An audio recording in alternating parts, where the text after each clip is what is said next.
Game development with Delphi. Hey everyone, this is Eli M from fmxexpress.com. Just some information about me before we get started. I have deployed over 300 mobile games across Google Play, Apple App Store, Amazon App Store, and Samsung apps. I have also aggregated over 80,000 plus Flash games to 120 plus million players worldwide, reaching over 210 plus million gameplays. And with fmxexpress.com, I have reached over 400,000 developers with hundreds of tips and tricks for FireMonkey. We are going to be covering 4 different games built using the FireMonkey framework in Delphi with Object Pascal. The games run on Android, iOS, Windows, and Mac OS X using a single UI and single codebase. On Android and iOS, FireMonkey uses OpenGL ES. On Mac OS X, it uses OpenGL, and on Windows, it uses Direct2D or GDI+. There are 2 versions of the games available. The first version contains the gamepad and an SQLite-based high score system. The second version compiles on the Delphi Starter Edition. It uses an INI file for the high score system, and the gamepad is disabled. The games are also available in C++ for C++ Builder. The games themselves are based on classic arcade game mechanics and include Alien Invasion, Mars Rocket, Rocketship Delta, and Space Rocks. Alien Invasion features a grid of enemies which fall towards the player that the player must destroy. Mars Rocket features an inertia-based rocket that the player must successfully land. Rocketship Delta is a side-scrolling game where the player must defend a planet from attack. And Space Rocks has a group of asteroids that the player must break up and destroy. Each game has its own mechanics, but are all based around the same architecture. We will highlight each individual game and its unique mechanics one at a time. During each highlight, we will talk about 2 different architectures or framework features that are leveraged throughout all 4 games. The architecture and framework features we will be using are TRectangle as an image container, using frames for UI, utilizing the motion sensor, saving high scores using SQLite and LiveBindings, simple object pooling, sprite sheet animation, app tethering, and cross-platform sound. The games are built using a rapid application development style designed for fast iteration and quick time to market. The games were designed around the idea of a game loop, which is a heartbeat for the game. There are other ways to build a game, like using a message system or using threads, but in this instance I simply used a T-timer control set to 36 milliseconds. Most of the actions within the game take place during the game loop.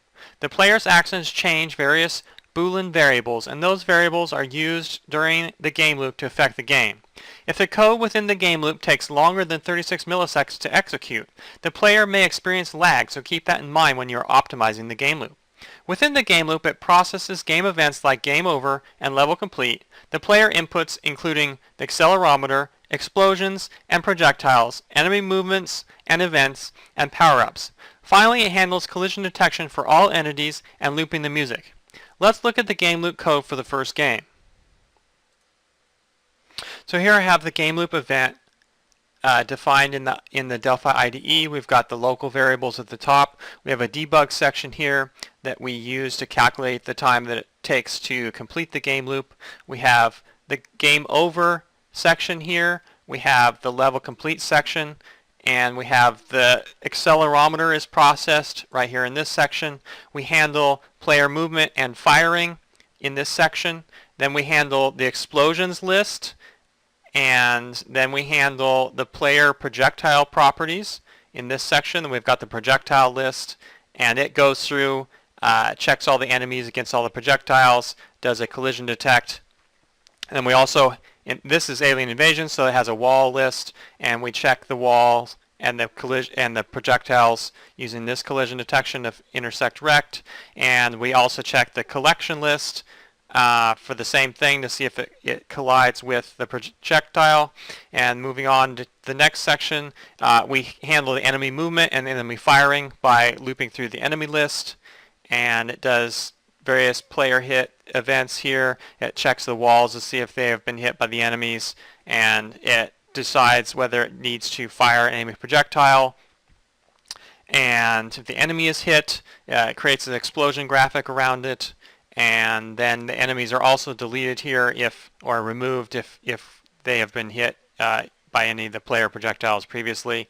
And Then moving on to the next section, there is the enemy projectile list, which it loops through. It checks the walls to see if they get hit. It checks the player to see if it gets hit. And then in the next section, we spawn the enemies. There's a flying saucer that randomly flies back and forth across the screen, so we decide to spawn the enemies in this section. In the next section, we go through the collect list and move the collection items around and remove them if they have been hit or something along those lines. And finally, the next few sections, we can spawn the collectible item, and then in this game it's got a grid of enemies, so we move the grid back and forth in this section. Finally, we've got the music loop, which is handled here, and then at the bottom we have the end of the debug section where it calculates the millisecond time from the top and then at the bottom, and displays that in a label there at the end. And so that's the game loop code. You could refactor the game so that the game loop is within a thread, or there is another trick you can use with a game loop where if it takes longer to execute than the time until the next frame, in this case 36 milliseconds, you pause the game loop execution and resume it where you left off in the next frame. So if you were leaping through the explosions and you reached 36 milliseconds, you would record where in the loop you were and then exit the game loop at that point. During the next loop execution, you could start up again at the same loop increment instead of starting over at the top. Both of these types of optimizations can greatly increase the complexity of the code though. There is an if-def setup called debug, which is currently enabled. When enabled, it displays the current cost of each game loop in milliseconds on a T-label. You can disable it in code before deploying the game to the various app stores. All 4 games can be controlled via the keyboard, mouse, touchscreen, or accelerometer, depending on what input types your device supports. The possibilities for expanding and mashing up these games into new games is almost limitless, so I am also going to share with you some ideas with each game so you can jump in and start modifying the games right away. The first game we are going to talk about is called Alien Invasion. Alien Invasion is a classic arcade-style game which features a grid of aliens that move in sync back and forth across the screen. They fire projectiles at the player, who is at the bottom of the screen. On each trip back and forth across the screen, they start moving faster and faster. There are 4 shields near the bottom of the screen that the player can hide behind, but they have a limited number of hits they can take before each shield is exhausted. The player can only move back and forth at the bottom of the screen and fire projectiles upwards. Only one player projectile can be active at a time, so if you miss, you must wait until the projectile leaves the game space before firing another projectile. There is also 2 special bonuses that exist within the game. One is a random spaceship which moves across the top of the screen, and then second is a points power-up that randomly moves around the screen. So here I have Alien Invasion open in Delphi, and I just want to show you real quick this asset layout container, which contains the enemies, the saucer, the saucer projectile, the enemy projectile, the player projectile, the bonus points object, the wall, and the health. And we're going to talk about those a little bit later, but I just wanted to show you those in this game first. Alright, so now I'm going to run Alien Invasion so you guys can see how it plays. I'm going to move it down here. Play, continue. And so we've got the enemy grid there. They're moving back and forth. I'm firing my projectiles at them, and I'm going to clear out all these enemies. So we got the walls. I can destroy the walls or shields. I'm going to clear out all these enemies, and then you guys can see the level complete screen at the end of it. So I've almost got them all destroyed. Oh, a few guys left. Last guy. Oh, level complete. I'd like to share a screenshot of an early version of Alien Invasion so you can see it in its skeleton form, before the graphics were applied. You can see how the TRectangle is used. So here we've got the enemy grid here, that each one of those is a TRectangle. We have the enemy projectiles, we have the wall, shield graphics there, we have the left and right button, we have the player, we have the player's projectiles, and we have the fire button. We are going to cover the basic building blocks of how I put the games together using the form designer and the various FireMonkey controls and components. The most basic building block is the humble TRectangle control. Let's talk about using the TRectangle as an image container. The TRectangle control is the cornerstone of most of the objects within the games. This includes things like the menu buttons, the player character, the enemy characters, and the various projectiles and explosions within the games. TRectangle is a very versatile control. I chose TRectangle because it is able to display a bitmap like a JPEG or a PNG, and it is more lightweight than T-image. The dimensions, rotation angle, and position of the TRectangle can be easily accessed when building collision detection as well. You can modify the look of the TRectangle control using the fill and stroke properties. The fill property is the face of the TRectangle, and the stroke property is the line around the edge of the TRectangle. Setting the TRectangle stroke kind property to none will turn off the line around the TRectangle. The TRectangle fill kind property can be set to bitmap, which will paint the face of the TRectangle with the bitmap property you set up as a T-bitmap brush. The T-bitmap brush has a wrap mode property which controls whether the bitmap will be tiled or stretched to cover the face of the TRectangle. In most cases, I use the tile stretch setting for the wrap mode within these games. Alright, so I'm going to select the TRectangle here. This is set up as enemy, and I'm just going to show you some of the properties we have here. We have the fill property right here, which has the bitmap brush. It has the bitmap on it, and I can show you that bitmap setup is right there. You can load and save bitmaps from there, or PNGs or JPEGs. Here's the wrap mode property. It's set to tile stretch. The kind property here is set to bitmap, and then you can also see that this TRectangle has a height property. It has an opacity if you want to change that. It has a rotation angle. It has a position property that you can change, or that gets changed within the game within code. And here is the stroke property that I talked about, where you can configure the line.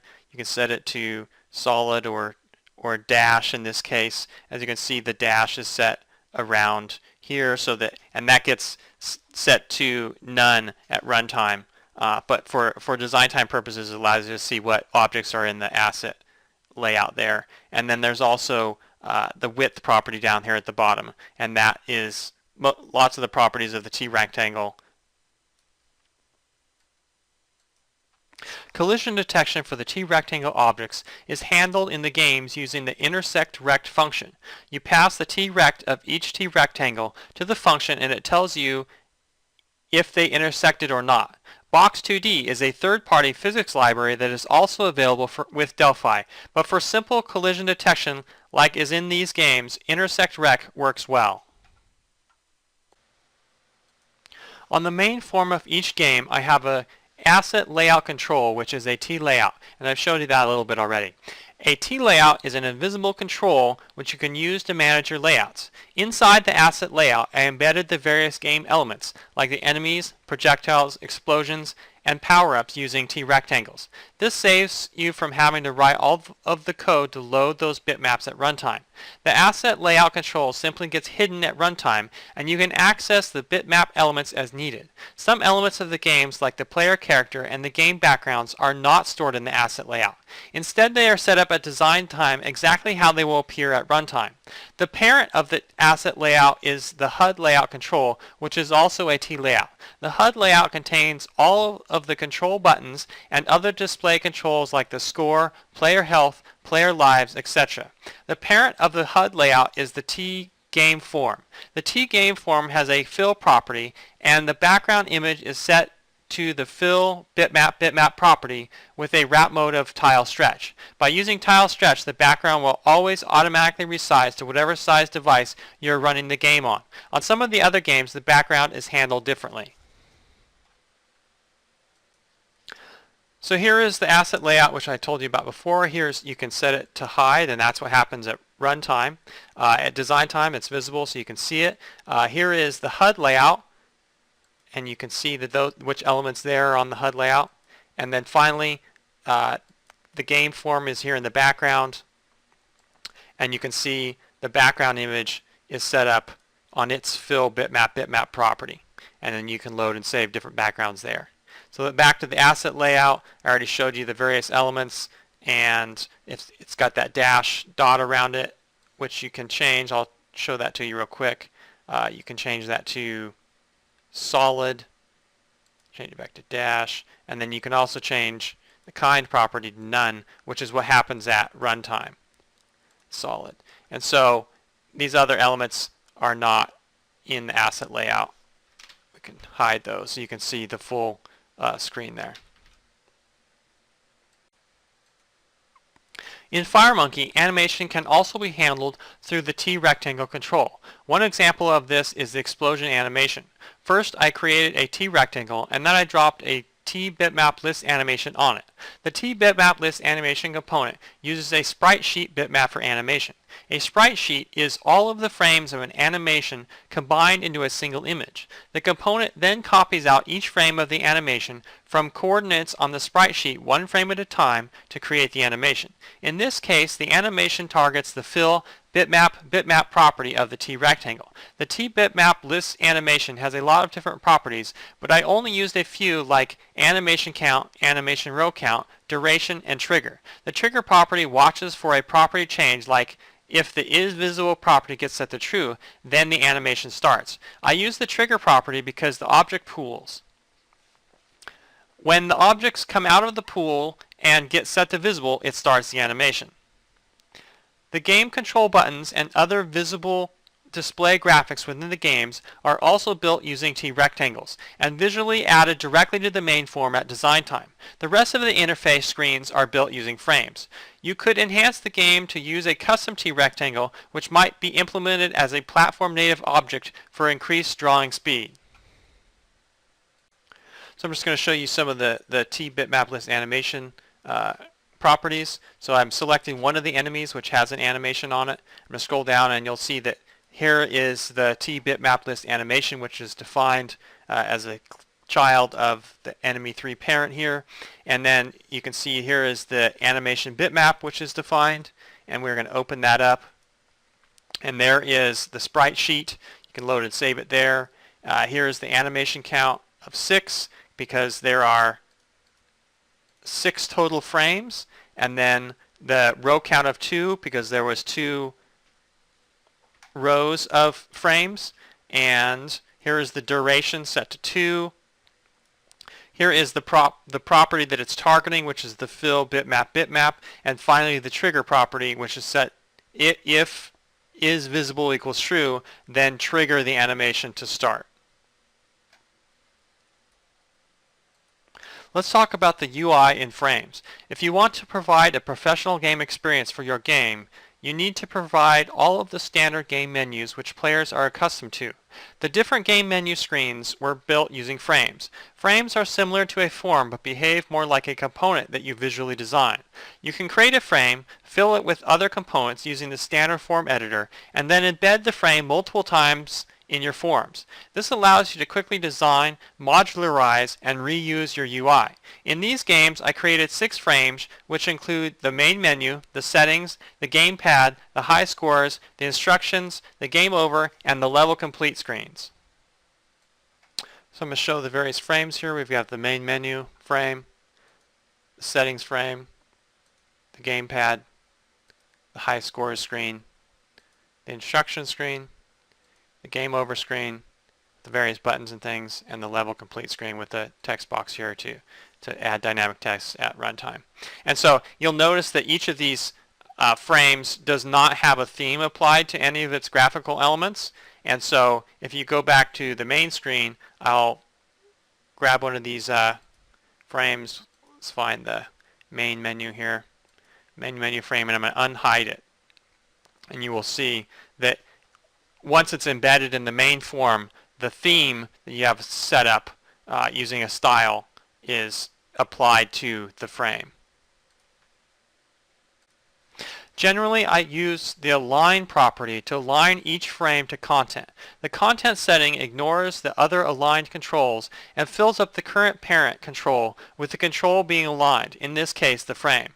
For the UI elements like buttons that are on each frame, I use the anchors property to keep those elements positioned correctly regardless of the screen size. In FireMonkey, you can embed controls inside other controls, which allows you to create an exact interface that you want. In some cases, you will want to use a T layout or a T grid panel layout aligned to top or bottom to further segment your space and then embed other controls within them. Using this technique, you will be able to build a universal UI that looks great on TVs, desktops, tablets, and phone-sized devices. So I'm going to show you the align and the anchor properties. So here's one example. We're on the gamepad frame and we have a layout here. The layout is aligned to the top. On the left side we have the close button aligned to the left. On the right side we have the connect button aligned to the right. This fire button down here has align set to none, but its anchor properties are set to right and bottom so that if whatever screen size it ends up on, it will stick to the bottom right corner. And then over here on the game form, you can see that, so this is the main menu frame. I'm going to hide that, and then I'm going to find the gamepad frame and I'm to make that visible. And so you can see, even though the game area is different in size than the gamepad original frame, it has moved this property and anchored it down in the bottom right hand corner. And then we can hide. And the whole thing is set to align contents, and then it is visible false. All of the frames are embedded in the main form as set to visible equals false. A SetStage function was created to manage the current state of the game and handle showing and hiding the different menus. Most of the frames don't have any extra code embedded in them, but the gamepad frame and the high scores frame both do. It made for easier organization to keep all of the gamepad code within the gamepad itself. The gamepad allows you to control the game from other devices via app tethering, which we will cover later.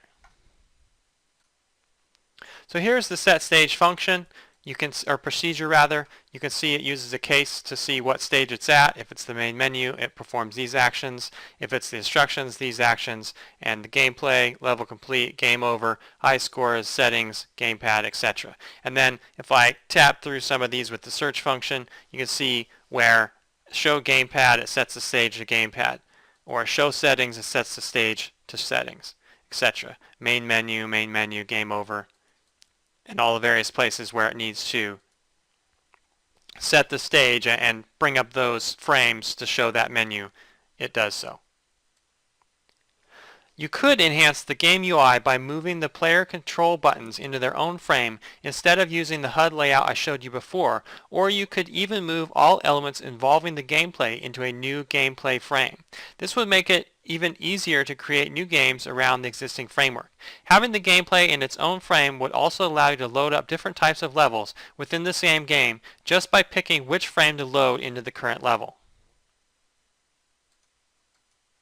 The second game we are going to talk about is called Mars Rocket.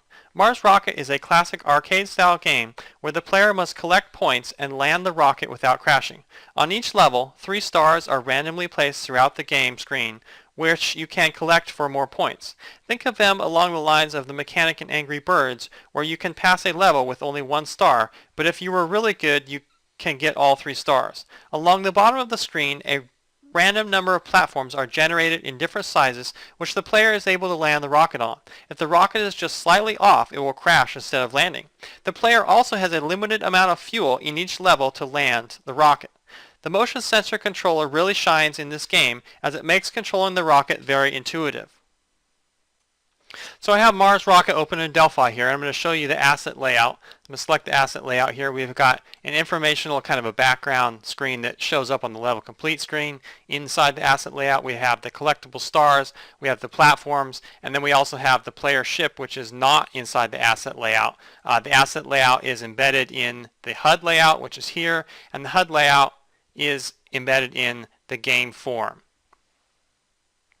And I also want to show you, so you can see all these various non-visual controls on the space, which can make it hard to visually design your game here. And so there's a way in these latest versions of Delphi to hide those controls. You can do Control H and hide those non-visual controls, and you can also, there's various buttons up here at the top, you can hide them with this button, and then through the view you can, or edit here, hide visual, non-visual controls. So that's a good way to hide those and make it so you can easily design your game without those being in the way. So now I'm going to compile Mars Rocket in Delphi and show you how it plays. In a few seconds it's loaded up. I'm going to move it over here. I'm going to click play, continue, and then I'm going to use the rocket. I'm going to use the keyboard here to navigate around. I'm going to collect these 2 stars, and there's a platform here which has been randomly generated. I'm going to go land my rocket on the platform, and I successfully landed it. And then here's the second level, collected 3 stars. You can see that the platforms, there's different platforms, and I can also crash the rocket, and then you get another life. So that's pretty much Mars rocket. I'd like to share a screenshot of an early version of Mars rocket so you can see it in its skeleton form before the graphics were applied. You can see how TRectangle is used. So here we have the rocket rectangle, we have the thruster button that gives you the velocity, and we have the left and right rotation buttons. We got these labels up here, and this is an original ground that I was using but ended up not being in the final game, and it was a randomly generated ground, but I used a different version of that in the final game. Let's talk about the motion sensor. The Team Motion Sensor component within the FireMonkey framework in Delphi gives you access to the accelerometer data on each platform. Usually you will have these sensors on your iOS and Android devices. When the motion sensor active property is set to true, the accelerometer data is accessed during the game loop in the process accelerometer function. For Mars rocket, the motion sensor is enabled by default, as the game plays best when you use the motion sensor. Tipping your device forward will fire your rocket engine, while tipping the device left and right will rotate the rocket in that direction. You can enable and disable the motion sensor using the gyroscope button at the top right of the game. You might enhance the game to include more control using the motion sensor, or to allow the devices acting as the gamepad to send motion control sensor data to the game. So I'd like to show you the process accelerometer function. I have it open here in the code window. It checks the motion sensor to see if it's nil. If it is, then exit. Otherwise, check the device orientation and collect the sensor data into the ACCY and ACCX, and then if it's a certain integer, then do one thing, otherwise do something else, and then it also does the left and right directions and the left and right directions again. So that's the process accelerometer, and if you go to the game loop, which I showed you before, you can see that it processes that information right here. So I've got Mars rocket open in Delphi here, and I'm going to demonstrate the motion sensor functionality. So what I've got is I have an iPad 2 here, and I have a Mac Mini off screen is connected via this USB cable, and Delphi connects to the PA server, and the PA server is running on the Mac Mini. Delphi deploys the IPA file over to the PA server. The PA server deploys the file to the iPad 2 here, and as you can see, I've got the 4 games on that, but I just want to demonstrate live. So I'm gonna select the iOS device. It's connected to my iPad there via the PA server. I'm going to compile it, and it's going to take a few seconds here to deploy. And so once it deploys, I'm going to show you that I'm going to be able to move the device around like this. I'm going to be able to go like this and accelerate the rocket or turn left and right. And it's packing up all the files there now, and then it will send it over to the iPad 2 here. It's launching Mars rocket at the moment, and then I'll demonstrate the motion sensor here. Alright, so it's loaded up FireMonkey, and Mars rocket is now loaded up on this iPad 2 device, which is an iOS device, and then I'm going to do play, I'm going to do continue, and so I'm going to collect these stars here. As you can see, I'm rotating the device, I'm using the accelerometer by tipping forward. Alright, so I'm going to try to get the star here. And you can see at the back of the rocket there's a thruster graphic, and so each time I apply thrust by tipping the device forward, you can see that the thruster graphic turns on. I'm going to try to land my rocket here now on one of these platforms, try not to crash. I didn't make it. Alright, so over here you can see the velocity, the angle, fuel, the lives, the score. Over on this side is the debug label, and you can see that currently each game loop is taking 6 to 7 milliseconds. Up here at the top we have the gyroscope button, so if I get the ship up here in the middle here, and then I'll turn the gyroscope off. So now you can see that I'm no longer controlling the ship with the gyroscope, so I'll turn that back on and save the ship here. It's almost about to crash into the ground. And then there's also the sound and music buttons. You can turn those two things off. You'll also see that down here on that's the thruster button and then the left and right buttons, there's a circle behind each of the buttons that turns on and kind of lights up the button. So you can see what button is being currently used by the accelerometer when you're using the accelerometer. Alright, so now I'm going to go down and try to land the rocket on one of these platforms. Let's see if I can do it here. Alright, come on. Alright, oh, that was close. Alright, last life here to land the rocket and move on to the next screen. Or move on to the next level too. Alright, come on. Alright, so I successfully landed it here, and this is if you remember this over here, the asset layout, this screen gets used here on the level complete screen. And then the stars along the bottom here, that's a T-grid panel layout. So I'm going to move on to the next level and try to collect some more of these stars, and then... Alright, this star is being difficult. Alright, there's only a couple of platforms here. This level's a little bit difficult. And you'll see my score up here. And also, when the rocket goes above the screen, there's a little light that on the HUD that demonstrates where you are so that you don't lose the rocket if it flies above the screen. So each of the 4 games supports this functionality, but each of them does a little bit different because the controls are different. Oh, I didn't make it on that one. All right, so here's the high score screen. So that is Mars rocket deployed from Delphi to an iPad 2 and using the motion sensor. Let's talk about the high scoring system. Most classic arcade games had a high scores system, and these games are no different. Everyone likes to leave their mark and then try to beat their previous score. The high score system within the game is implemented using FireDAC and SQLite. The code for handling the high score system is within the high scores frame. TFD connection is used via a FireDAC SQLite driver link to access the SQLite file. The contents of the high scores list is accessible via a FireDAC table component and connected via LiveBindings to a list view control. FireDAC query components are set up for inserting and deleting records from the high scores table. Only a few lines of code are needed to hook it all together, which includes things like creating the SQLite database file at runtime. You might enhance the high scores system to be pre-populated with high scores, or you might hook the high score system up to a server using the TRect client component so that players can compete against each other's high scores on a regional or global level. So I have the high scores frame in Mars Rocket opened here in the Delphi IDE, and I've got the list view selected. I'm just going to go through some of these components and show you the various components you need to set up the live binding and access SQLite. And so first we have TFD connection here, we have the TFD table, we have a TFD query for inserting and a TFD query for deleting, we have the bind components, we have a wait cursor, and we have the SQLite driver link. So I'm going to click over here on the list view, and I'm going to scroll down to live bindings, and then I'm going to bring up bind visually, and you can see that here is the TFD table for the high scores, and it contains the name and the score, and those are linked to the item detail and the item text of the list view.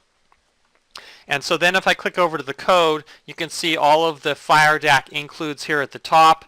I'm going to close this out and I'll scroll down some more, and you'll see here's the cancel button. Here is after connecting, the TFD connection will create the high scores table if it does not exist. Before connecting, it will set up the path to the database, which is highscores.s3db.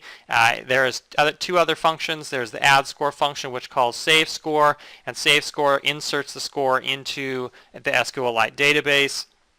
There's also a init frame function which gets called, and it sets up and connects to the database, and then a couple other functions here at the bottom. And then if we go over here to the main form, you can see that all of those non-visual controls are here in the main form as well. I can click on those, and then here's the high scores frame, and I can unhide that here, and so you can see that it's styled and embedded in the main frame of the game. So now I'm going to go ahead and play Mars Rocket and show you the high score screen in action. And loaded it up here. It took a couple seconds to compile. And you play, continue, and I'm going to grab some of these stars, and if I can get back over here and land on one of these platforms, I'll move on to the next level. And so I've got 300 score now. I'm going to land, get some more score, so now I've got plenty of score. I'm I'm going to collect these stars here, and if I get back over here, I'll be able to land my rocket, and landed, and then now I'm going to crash my rocket spectacularly. Oh, boom, into the mountain, and I'm going to go over here, crash, boom, and finally, if I go, oh, alright, so here's the high score screen. I can enter my name, Eli, OK, and then it's going to show up here in this list view down here at the bottom. I can continue, I can go to the main menu, and I can also view the high scores from here and see that there is my name. And so that's the high score system in action. The third game we're going to talk about is called Rocketship Delta. Rocketship Delta is probably the most complex of the 4 games, as it has the most number of objects moving around, and it even has a mini-map display. Rocketship Delta is a classic arcade side-scrolling game which gives you 4 directions of movement. In addition to a normal projectile weapon, the player also has access to a screen-clearing bomb and a warp functionality. The bomb is limited to 3 uses per game, but the warp has unlimited usage. The goal of the player is to stop the aliens from abducting the players on the planet's surface and carrying them off. Once an alien carries off a character, it upgrades itself and then comes back for more, better and stronger. On the left and right side of the game area, there is a wormhole which teleports the player to the other side of the game area. The background in this game is actually 3 different transparent layers which move based on the location of the player, creating a parallax effect. So I've got Rocketship Delta open in Delphi here, and I just want to go through the asset layout. Again, for this game, we have the various projectiles of the player that it phases through these different colors of the projectile.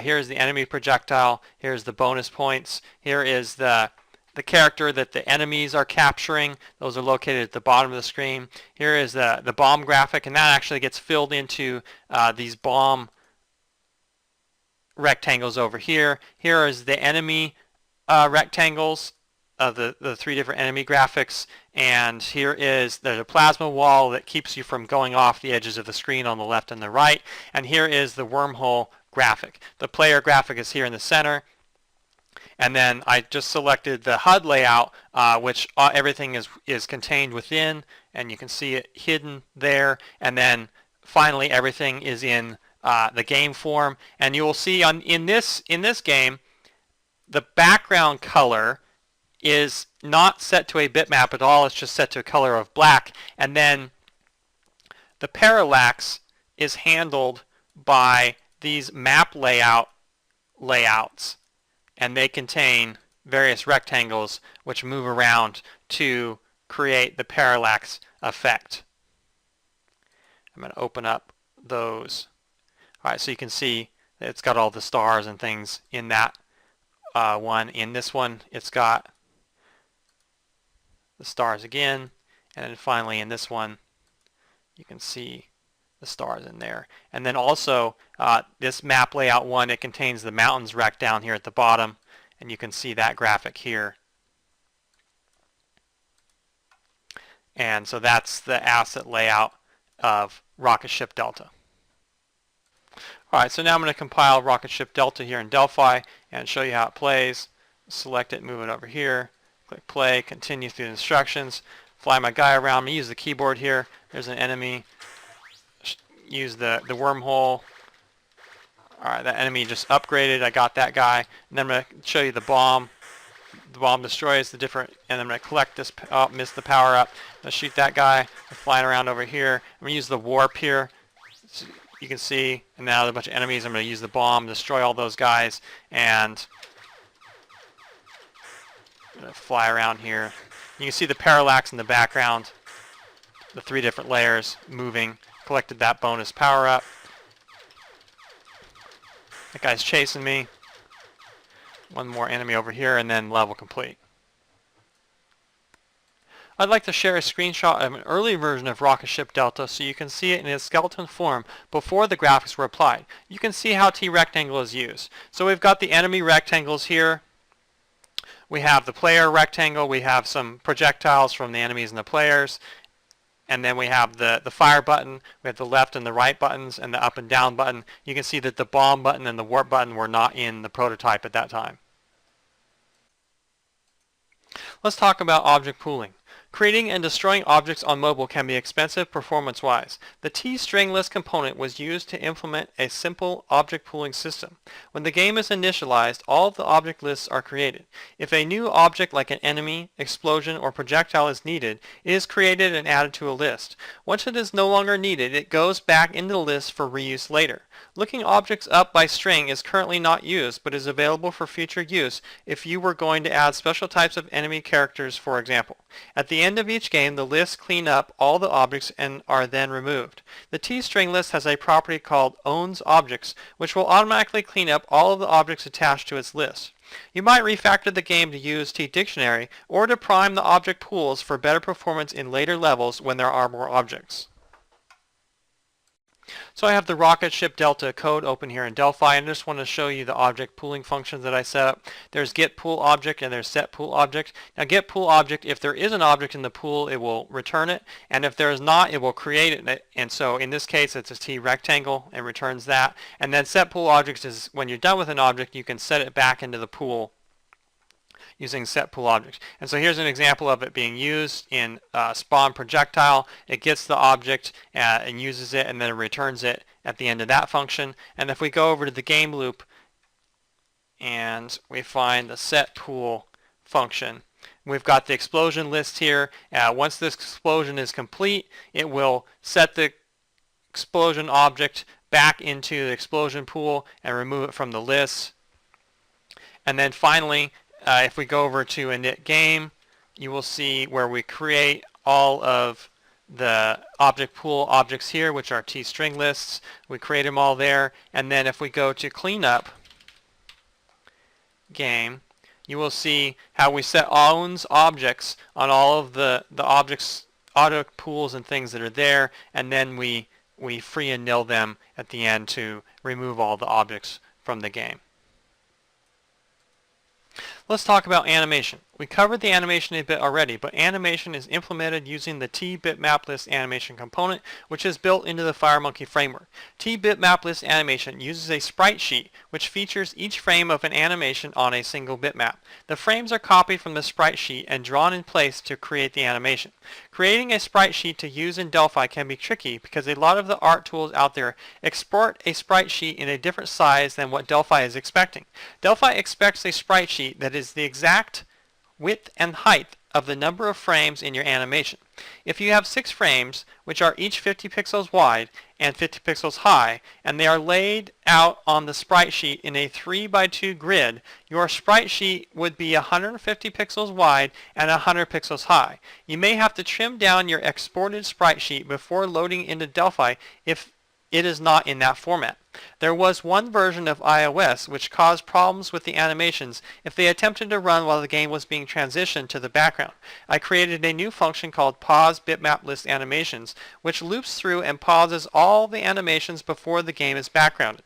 When the game enters the foreground again, the animations are all restarted. A side effect of this is that the games may now take less resources when in the background on some mobile devices.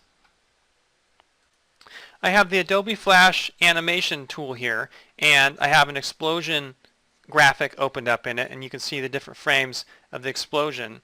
And then I have it created over here as a single object, and if I right click on it and I generate sprite sheet, you will see that here is the grid that you can export as a sprite sheet from this program. Lots of different programs support exporting sprite sheets. I just use this one because it's easy and simple for me. Here's the preview of the explosion in action, and so you can see here is 3 across and then 3 across and this last one. So there's 1, 2, 3, 4, 5, 6, 7. There's 7 frames here, and then the last 2 frames will be blank, 8 and 9. And so you can also see that the width and height of this one is going to be 256 by 256. But the sprite sheet you would want in Delphi, you would want the size to be 150 by 150. And so after you export this sprite sheet, you can trim off this extra space on the image that you won't need.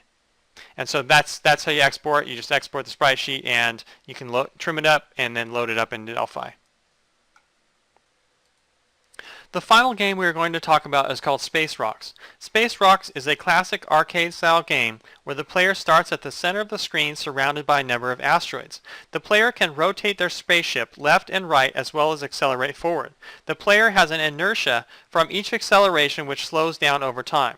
The goal of the game is to destroy the asteroids so you can move on to the next level. Each time you shoot one of the asteroids, it breaks up into smaller pieces. Additionally, there are alien spaceships which crisscross the screen and randomly shoot projectiles at the player to keep you on your toes. I have the Space Rocks game open in Delphi here, and I just want to show you the asset layout like I've showed you for the other games. Here's the asset layout. Here's the different Space Rocks objects. We've got the random enemy ship that flies back and forth. We have the player projectile. We have the enemy projectile. We have the bonus object. We have the player health object. And as you can see, the asset layout is on the HUD layout, and I can hide the HUD layout to show you that. And then finally, everything is on the game form. And so if I go over to the background fill for this game, you can see that it is a bitmap like the Alien Invasion game. And so there is that background, and it is set to tile stretch. And that's the asset layout for Space Rocks. I'd also like to cover some of these other non-visual controls. So for example, here we've got the delayed settings timer. That sets some settings on the load of the game out on timer. And then we have TID TCP client, which is involved with app tethering. We have the motion sensor control here. We have the music player here. We have the style book, which contains a style that themes the game. We have the controls from the high score system. So that's the SQLite driver, and we have the game loop timer here. We have an invulnerability timer here. So the invulnerability timer, when your character is destroyed and it comes back, you have about a few seconds, looks like maybe 3 seconds, where you won't be able to be hit by the enemies. And so that gives a little bit of time to come back into the game without being destroyed over and over and over again. And so these other controls are just the high score control. These are involved with app tethering, which we'll talk about in a minute. And those are the various, and so up here we have the debug label that I talked about originally as well. So now we're going to compile Space Rocks here in Delphi and show you how it plays. I'm going to move it over here to the center. I'm going to scale it up a little bit so you can see how it scales to any screen size. I'm going to go into play, continue. I'm going to use the keyboard here to play. I'm going to destroy some of these rocks. There comes the random enemies. You'll notice that the player projectiles in this game, they wrap around to the other side of the screen. I can accelerate my player. I can accelerate the other direction. You'll see that I got some inertia there. You can see when the thruster is active, that's that graphic at the back of the rocket, that I'm pressing the accelerate key, and then when it's not, I'm not pressing the key, but I still have some inertia going on. You can see that I can turn left and right using the mouse. I can fire using the mouse, and I can move forward using the mouse as well. And then these are the music and the sound buttons. That's actually the music button, and this is the sound button. And there's a power up, and that's the play of Space Rocks. I'd like to share a screenshot of an early version of Space Rocks so you can see it in its skeleton form before the graphics were applied. You can see how TRectangle is used. So in this version you can see that the player's character is already applied to a TRectangle, but here's the player's projectiles. Here are the Space Rocks floating around. Here is the fire projectile button and the rotate and left and right buttons.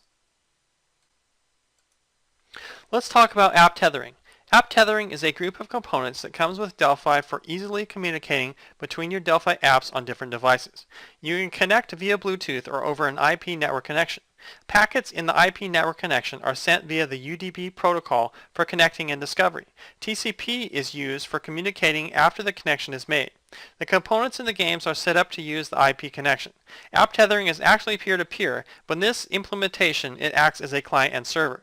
Keep in mind that network congestion and your Wi-Fi signal quality will affect app tethering.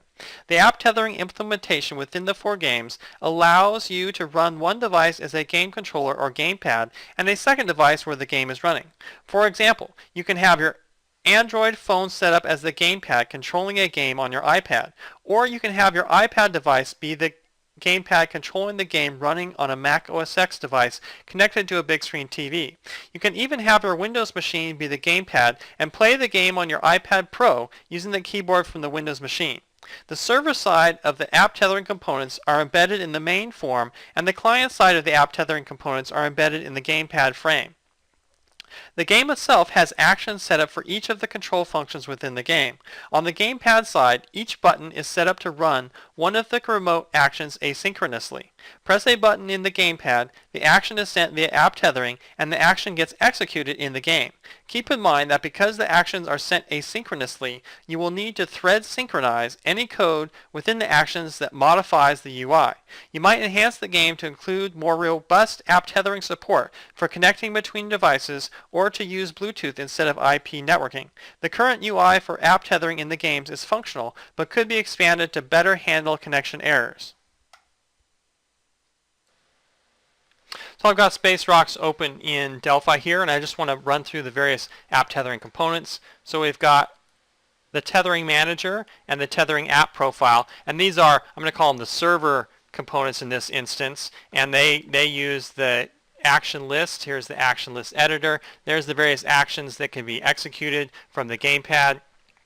We go over to the gamepad. You can see here's the buttons on the gamepad. We've got connect, close, things like that. We have the tethering manager that the gamepad uses to connect to the server side client when you're playing the game, and we've got the tethering app profile. If we look at the code, when you push the various gamepad buttons, it runs through button action, sends an ID, and then it uses run remote action async to asynchronously execute the actions in the game from the gamepad here. And so then if we switch back to the game and we go to the code here, you can see that it runs, when you push one of those buttons, the up action, in this instance, up action down execute gets executed, and it gets called from run remote action async.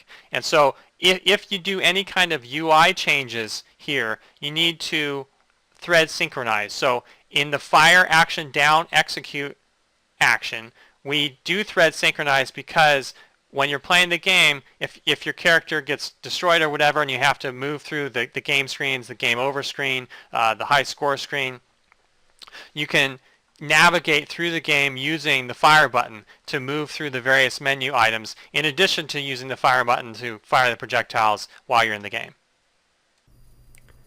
Space Rocks open in Delphi here. What I'm going to do now is I'm going to demonstrate the app tethering and the gamepad functionality. So I've got my Nexus 7 Android device here, and I'm going to select the Android target over in the Delphi IDE, and then I'm going to deploy Space Rocks to the Android device. And once it gets loaded up on the Android device, I'm going to load up the gamepad, and I'm also going to compile it for Windows 32, and then the Android device is going to connect to the Windows 32 version, and we're going to play the game via app tethering from the Android device. And so you can use different devices. You can use an Apple device, you can use an Android phone. Any of those different devices can use the app tethering to play the games across two different platforms. We're going to demonstrate this, loaded up FireMonkey now, and so we've got Space Rocks running on the Android device. I'm going to go over here to the Windows 32 target. I'm going to deploy it to that target, and then I'm going to go to settings. I'm going to set it to full screen. I'm going to turn on the app tethering gamepad server. I'm going to go to the main menu. I'm going to go to play, and then I'm going to go to the gamepad over here, and I'm going to connect to the Windows machine. It's connected. I'm going to enter the game here, and you can see I'm playing the game with the Android device as the gamepad on the Windows machine. The Windows machine's in full screen here. I can fly around. The Space Rocks flying around on the Windows machine using the Android device as the controller. Oh, I just got hit. So the goal of this game is to clear out all the rocks, Space Rocks, and so I'm going to try to do that here. Show you guys just some gameplay while I play. And so you can see that there's a bonus. I'm going to try to get that bonus. Missed it. Alright, so and you can see those pink spaceships flying around. those are the random enemies that are defined within the game. If I can just destroy all these rocks here, we'll move on to the next level screen. I'm getting close, I think. There's another enemy. And in Space Rocks, the projectiles of the player actually wrap around the screen, and you can actually fly off the screen too. You can fly off the edge and do this, and then you appear on the other side of the screen. So that functionality is defined within the code of the game. I'm getting close here, I think. I've got a few. If I can just get this Space Rock here. Got that one. Some down here I'm going to try to get. Alright, there must be one more Space Rock up here in the corner. Alright. I'm going to finalize the game, this level here. Got that last Space Rock, and there's a couple enemies left. Random enemy spaceships, and destroy that guy. And there you go, level complete. Let's talk about cross-platform sound. The FireMonkey framework comes with the T-Media Player component for playing audio and video files. The T-Media Player component is not really designed to play the quick sound effects you need in a game, but it works great for a music track. We used the T-Media Player component for the music and had to manually implement music looping as it is not built into the component. Additionally, when stopping and starting the music, we simply adjust the volume because of the performance hit that happens when stopping and starting an audio file. We put together a cross-platform component called T-Audio Manager, where small sound files can be registered and played with ease. The T-Audio Manager component uses platform-native APIs and ifdefs to play the sound files from a single source code on Android, iOS, Windows, and Mac OS X.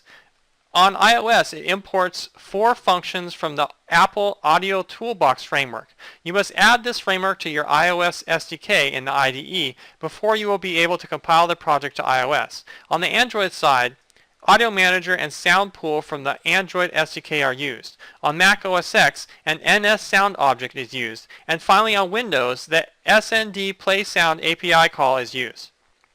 Deploying sound files to each individual platform is slightly different. On iOS, you must deploy the files to the Startup Documents directory. On Android, you must deploy the files to the Assets internal directory.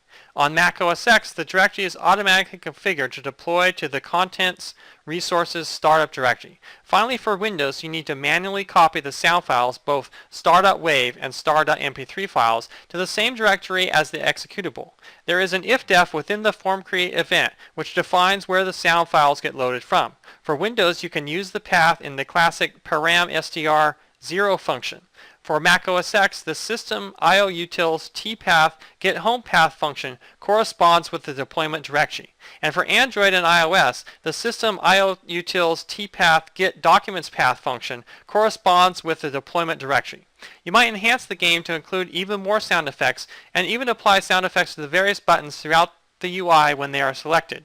You could even implement a voice recognition control system for navigating the menus or some of the in-game functions. So here I have the formCreate event in Space Rocks here in Delphi, and you can see here at the top where it sets the path depending on the operating system for the data file path, and that's what it uses to load the sound files. If we scroll down a little bit more, you can see it creates the audio manager, and then it registers these various sound files with the sound system. And then if we go up to deployment, you can see that the Windows path here is set, the remote path, but on the various other platforms, and if we sort these, you'll see that here's the fire.wave file, and it is set to assets internal as the remote path. And then if we go over to iOS, you can see the fire.wave file, and it is set to the startup documents remote path. And then if we switch over to OS X, it has its content resources startup directory set up there. We can also look through the audio manager code a little bit. So here at the top we have our ifdefs for Android, iOS, Mac OS, and Windows. And so we scroll through some various other ifdefs. We have the T Audio Manager class, some more ifdefs for Android, various functions here. We have the framework import for the audio toolbox for iOS and the 4 different functions that it uses for playing the sounds on iOS. We have the callback, which is used on Android, and then we have the create. It creates the audio manager, the sound pool.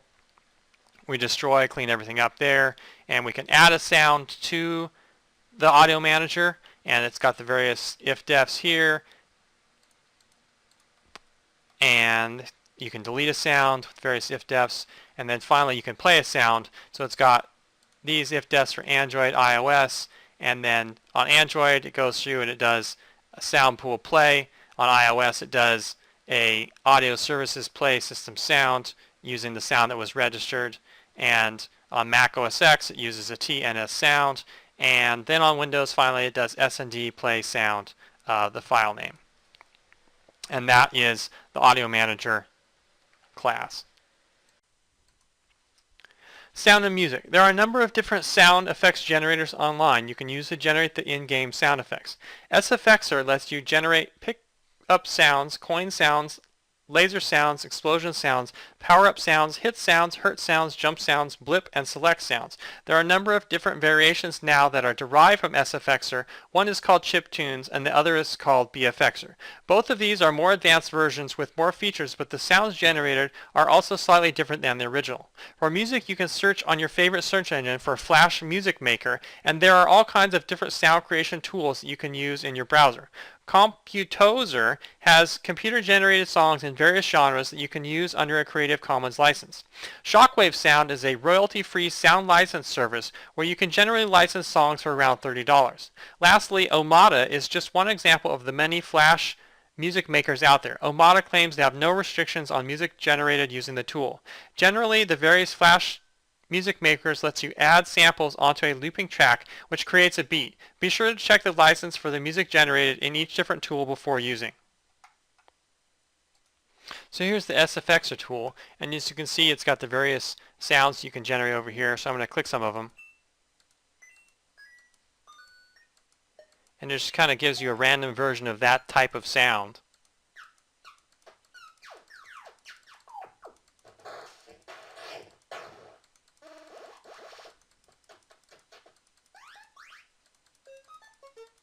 And then if we switch over to BFXer, it's kind of the same kind of thing. It just has lots and lots more options.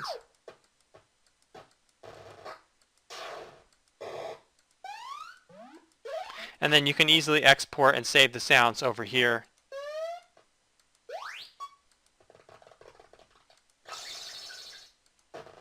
And then I'm going to switch over to Omata, and then I'm going to play this. And you can see that it comes up with a tune that you can record and export and use in your game.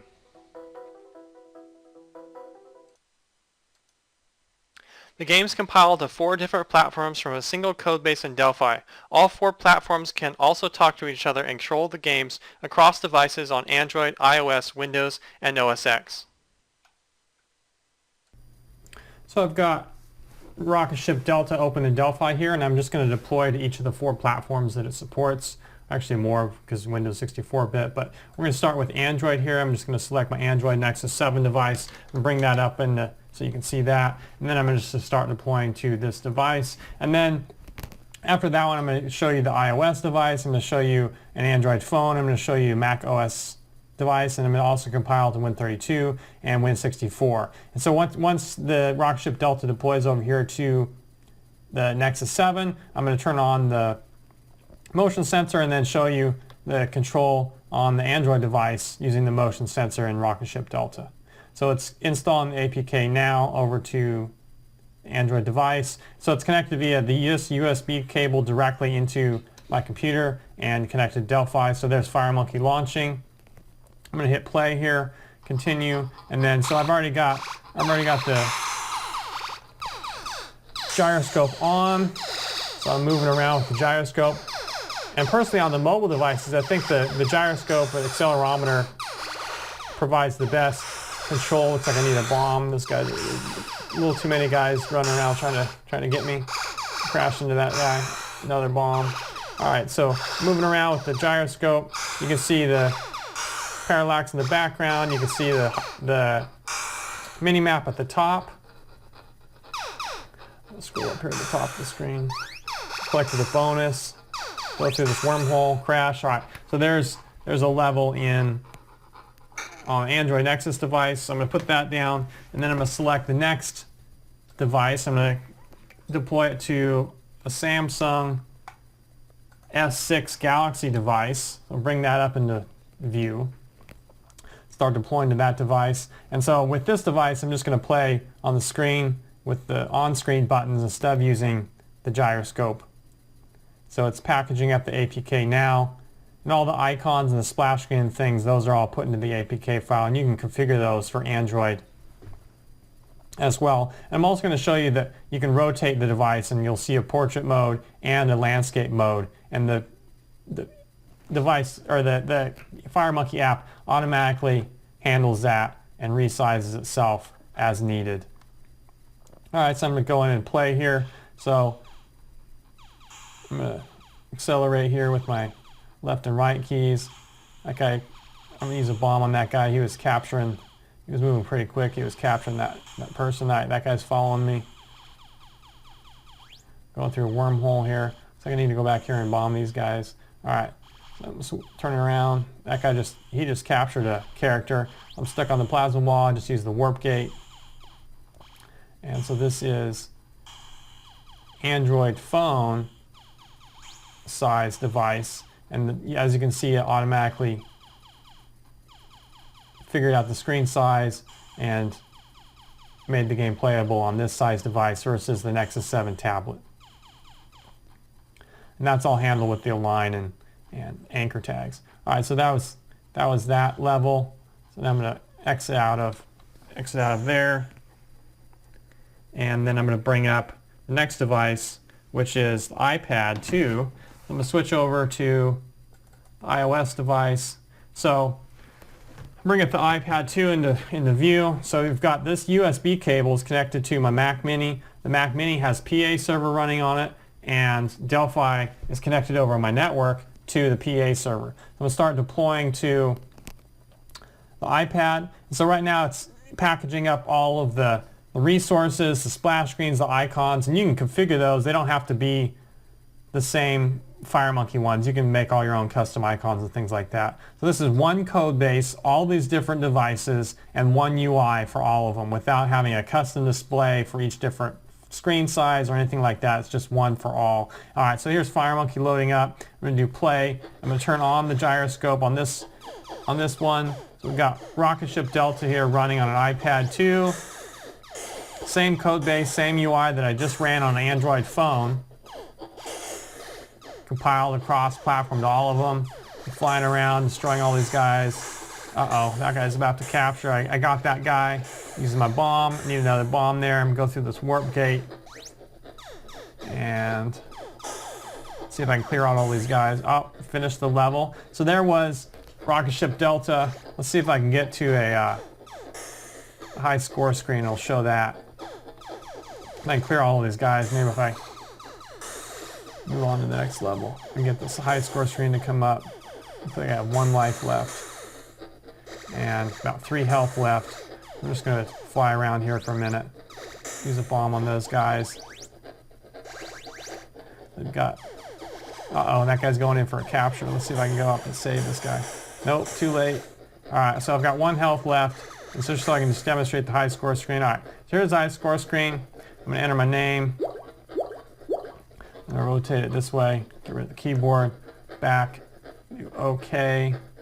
And so there's my name up there, the high score, and that's all using FireDAC, the high score system. All right, so that was Rocketship Delta on an iPad 2, and now we're going to deploy it to Win32. So I'm going to select that over here in the IDE, and I'll make the screen a little bit bigger. So this game, Rocketship Delta, it's actually created mainly for mobile devices. If you make the screen a little bit too big, you'll start seeing both plasma walls on either end of the screen because it's built for mobile devices. But I mean, it runs good as long as you don't make it too big on a large desktop machine. Alright, so I'm clearing all these guys out. You can see the parallax there in the background. That's the 3 different layers there. That gives you the illusion of depth. You've got the mini-map at the top. The yellow guys are the guys you're trying to keep from being captured. The blue guys are the enemies. And your character is the white dot on the mini-map. So the Rocketship Delta is the only game of the 4 that has a mini-map. So this is, so I'm mainly using the keyboard here to control this. I can go over and use the mouse though. Alright, so I'm using the mouse, and then I can also, so I can use the keyboard to fly around, and then I can use the mouse to fire. Well, it feels like a pretty good control interface. Alright, so that guy's going to go for a capture. Alright, got rid of that guy. So level complete on Windows 32. Now I'm going to switch to Windows 64-bit. I'm going to run that. It's going to compile up here in Delphi. I'm going to make the screen a little bit bigger here now, and then move it over here. Play, continue, and I use the mouse this time. Maybe. So it's got some inertia going on, and if I use the mouse, kind of difficult to use just the mouse to play this game. Alright, got that guy. I'm going to use the keyboard and the mouse again. Maybe I'll just use the keyboard and bring it up into the view. Alright, so we've got the keyboard, and I'm using just the keyboard now on Windows 64-bit.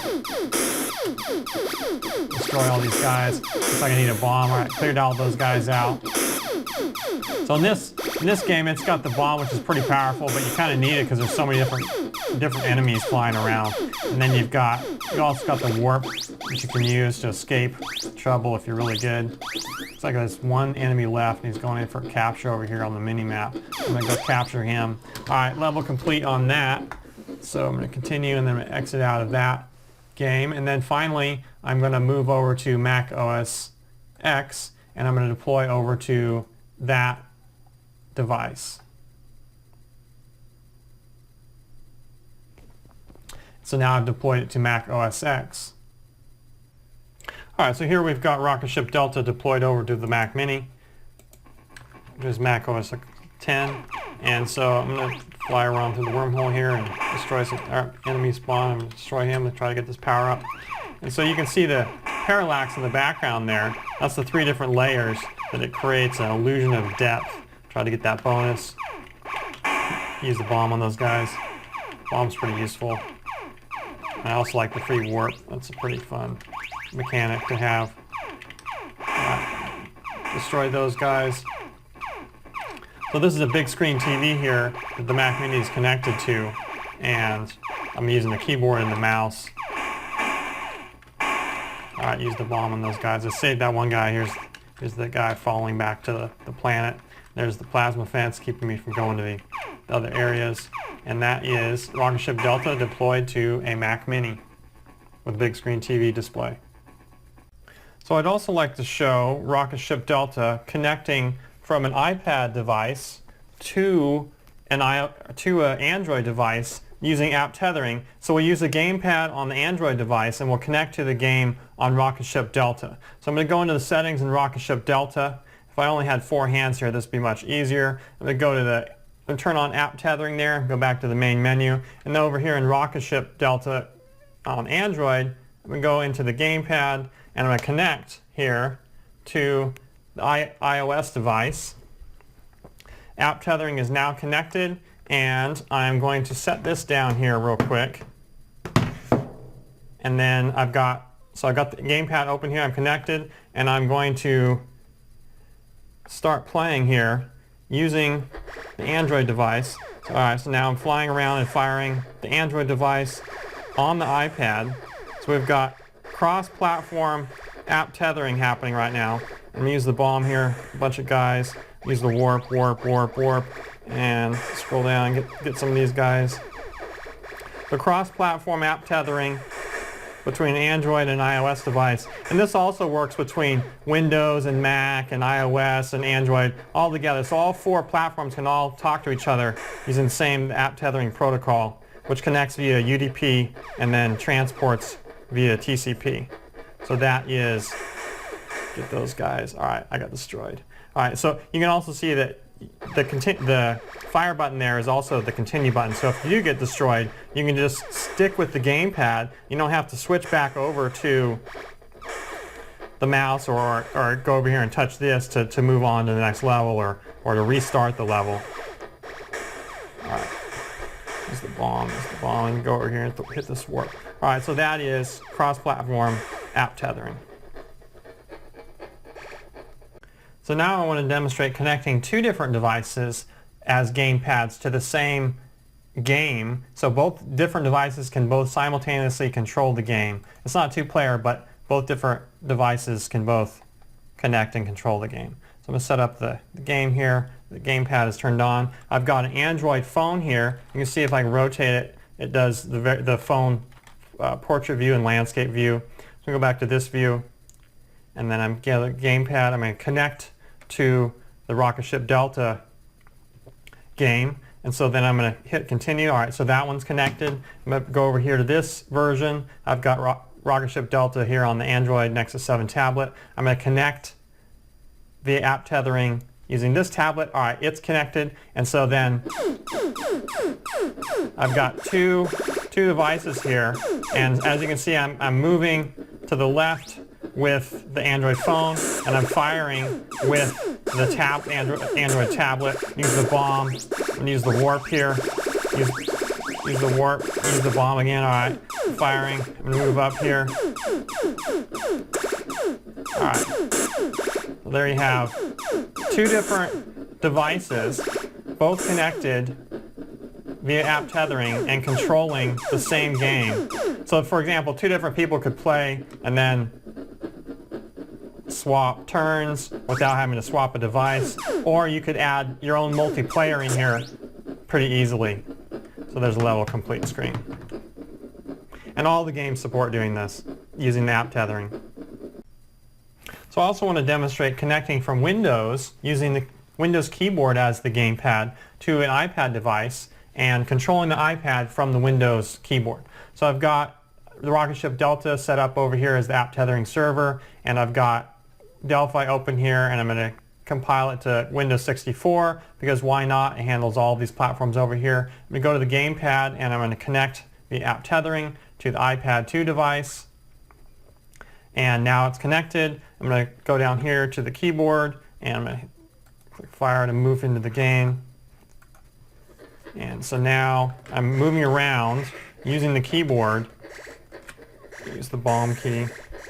I'm using the Windows keyboard here to control the iPad. There. Now I can use the space bar and the arrow keys all at the same time. So Windows keyboard, controlling the iPad. Use the bomb key here. Got those guys.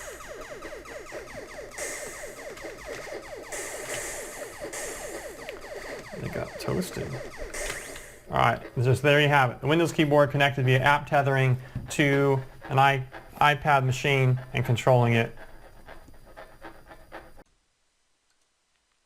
For more game dev resources, you can visit emmanuelferranato.com, where there are over 3,000 game dev tips, tricks, and prototypes. There are over 150 popular game mechanics explained on the site, everything from Angry Birds to Tetris. You can easily translate the prototypes and concepts from JavaScript, HTML5, and Flash to Delphi and quickly deploy your games to Android, iOS, OS X, and Windows. Quite a few developers around the world worked on these 4 games, so I'd just like to say thank you to everyone.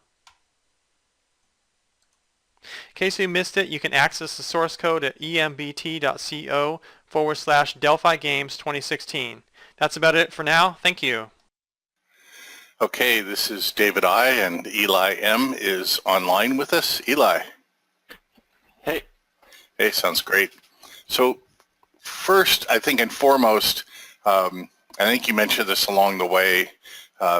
If they go to the URL and they go to the GitHub, they'll see, what, 3 different folders on the GitHub for different versions of the game? In the one link, there's 2 different folders. There is one folder for full versions, so if you have Pro or Pro with Mobile or any of the higher versions of that of Delphi, you should probably use that version. It uses FireDAC. It also has the app tethering built into it. And then the second folder is the starter folder. That folder has the same game basically, but the app tethering part has been removed, and FireDAC has also been removed. And tmem-ini file is used for the high score system instead of SQLite and FireDAC for that. And there's also on GitHub, you should be able to find, maybe I'll add it to this post too, there's also C++ versions of the games as well if you'd rather use C++. Okay, and then there was questions about how you handle or how the games behave on different resolutions on different devices. All right, so it kind of depends on the device. These games were built to kind of, they auto-size to the screen, and by doing that, they create more real estate, so the game kind of changes depending on what device you're on. So, for example, in the Alien Invasion, you'll see if you do a full screen on Windows, which on a 1080p monitor or something, you'll see that there's much more screen real estate. The projectiles take longer to get to the top of the screen or longer to get to the enemies, versus if you run it on a phone where it's kind of designed for the phone size screen, and so it just depends on which screen size you're running. Now, there is ways where you can make it so it stretches and you get the same game experience on all screen sizes, and you can probably use the, I forget the name of the control, but there's a stretch layout that you can use, I believe, that would allow you to do that. These games don't do that, though. They fit to all screen sizes, but at the same time, the screen real estate kind of changes a little bit. And then for the main form, this is my own question. Do you turn on the full screen property for the form, or on Windows will it minimize, maximize, and other things? So it offers both. In the settings, you can turn on full screen. It just changes that setting. And so on the Android devices, and I'm not sure about iOS, but on some of the mobile devices, when you set the full screen, it gets rid of the top bar that has like the time and the Wi-Fi stuff at the top of that when you do the full screen. And then on Windows, yes, it supports going full screen, and you can switch back and forth between those modes. Okay. There was a question about what tool you use to create all the different graphic elements. All right, so Adobe Flash was mainly used to create the graphic elements and also the animations to some extent. I think someone was mentioning they downloaded the samples and they were getting some errors, and do you just suggest to do a clean and rebuild or close and open the project again? Well, if you're having errors and you're using the starter, make sure that you're using the starter versions. There is an issue. The IDE can go weird with T-Grid panel. The T-Grid panel, that's not quite the name of the component. T-Grid layout, maybe? T-Grid layout? Right, T-Grid layout panel, I believe. So that one can go weird. So I think that really only happens in Mars rocket. So if that does happen, you should probably just restart the project. And if somehow it still doesn't fix, maybe just unzip the project again, and it should load up and be fine.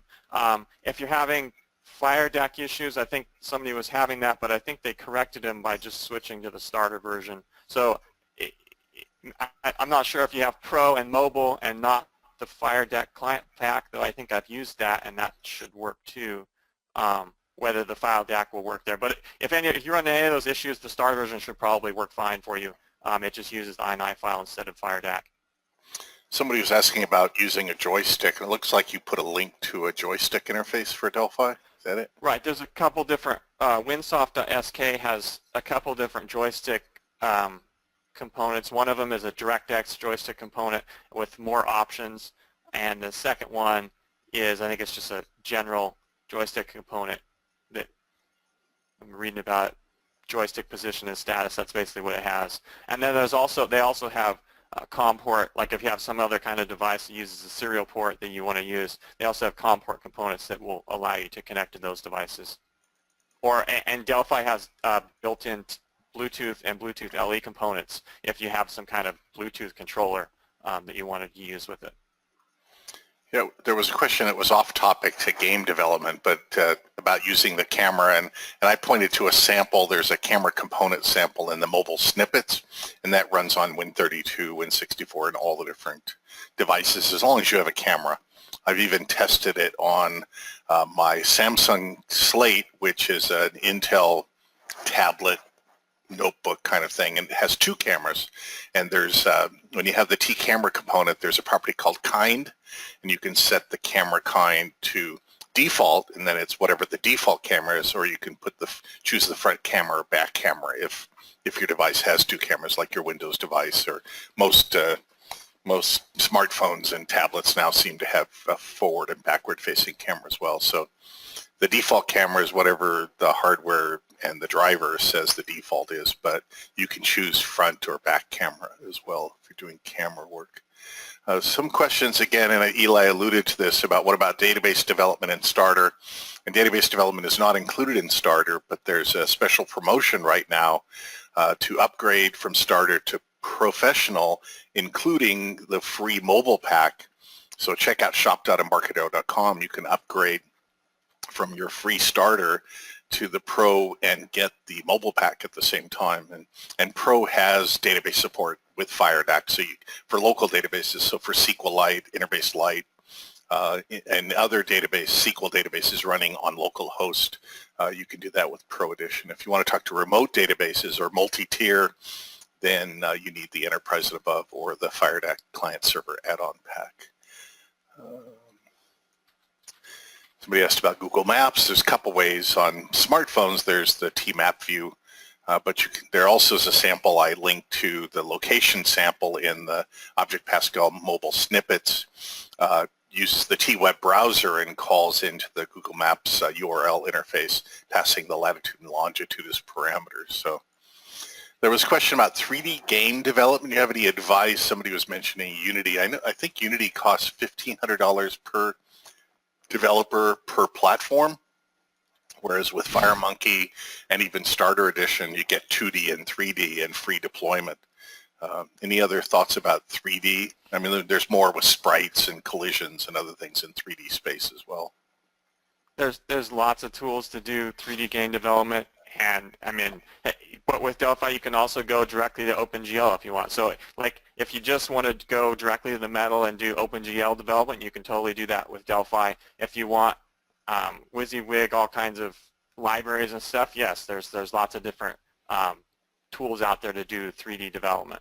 I mean, Delphi can do that too. Like for example, I prototyped a FireMonkey Go version of like Pokemon Go, and it was easily doable to do that kind of 3D within Delphi because it's not like a full-on 3D game where you're running through whatever. It's kind of a mashup of maps and camera and 3D and alternate reality and all that stuff into a single game, and so that was easily doable with Delphi. And then we had, I put in the notes, and there's in the doc wiki as well, for 2D on Windows, FireMonkey uses DirectX, Direct 2D, and then 3D, Direct 3D on Windows. For 2D, I think it's Cocoa on Mac OS and iOS for 2D, and OpenGL on Mac OS for 3D. For iOS, and Android 3D, it's OpenGLES. And then for Android 2D, it's just native Android 2D interfaces for doing things. But again, as you mentioned, all of these games, even if using Starter Edition, you can compile and run on Win32. The other version, and we'll cover mobile tomorrow on day 5, I've tried and used all these games on all the platforms. And the sound works and the play works just as you saw in the demo. So you have great ability. Eli, it's not a question, but it came up the other day. For physics engines, we have Box2D interface built in. I know some people use Newton Dynamics, I believe, and maybe there was another one called Sphinx. I don't know if it's still around. There's some 3D game engines, physics engines out there. Right. I did it before Box2D was included with Delphi. I did a conversion of Box2D to allow it to run on Android through Delphi, and so that was pretty fun. I created some games with that. Personally, I don't use Box2D a lot. I find it kind of complex. I like more just go change some code and it works. Box2D is more involved, so that's just my personal preference. As far as the other engines, I haven't really used any other engines. Like even with other game development tools that I've used, mainly it was Box2D I didn't use any of the others that you mentioned. Okay. Yeah, I played with Newton Dynamics 3D physics engine for a while. They had a Delphi interface unit, and then it had some samples for having like dominoes that, click and knock each other over, and Rube Goldberg type machines. So people can check out Newton Dynamics, Newton like the physicist, right? Famous Newton guy. Let's see, for audio formats, there's lots of different formats. It also can depend on which audio codecs you have installed. I put the link to the T-Media Codec Manager DocWiki page, as well as links to other DocWiki pages in the Q&A. The sort of the standard ones that you would expect on Windows, MP3, WAV, WMA for audio, for OS X, M4A, CAF, those are Mac OS ones, the same on iOS, and then Android MP3 and .caf. If you have Pro and above, you can go and look at the interface units for T-Codec Manager, where in the initialization section, we enumerate all the different codecs, and you can also do more yourself. There's a register media codec call that you can call. So if you have other formats that you have a codec for, you can register those codecs to FireMonkey as well. But I think in yours, are you just using MP3 files everywhere for audio? I used WAV files for the sound effects, and then the MP3 file for the music. Okay, great. All right. And again, I tested the audio on all the platforms that we supported when the games were first come out, and everything was just fine. So there's a question here about discussing the calculations for physics, movement, acceleration, inertia, and thrust along different axes. So they're kind of just basic calculations that you use some of the math functions that you use, cosine and sine, I believe. But if you go to that EmmanuelForento.com site, there's all kinds of tutorials on there that show you the math to do all those kinds of things. Yes, you can look in the games and see how I did the math there, but those tutorials will explain like all those different calculations. Like inertia is just you're just adding a number to another number, and then you slowly over time in the game loop you just subtract it. And so that's basically the inertia calculation there. Yep. Have you done anything? Maybe this is for tomorrow, but I'm not sure if you're connected with. I think it's Sprite Kit on Mac and iOS. Have you played around with those at all?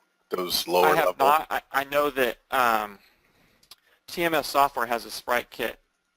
I forget if it's a free library or a paid library, but they have a Sprite Kit integration. They did a Christmas demo that has a snowflakes using Sprite Kit on iOS.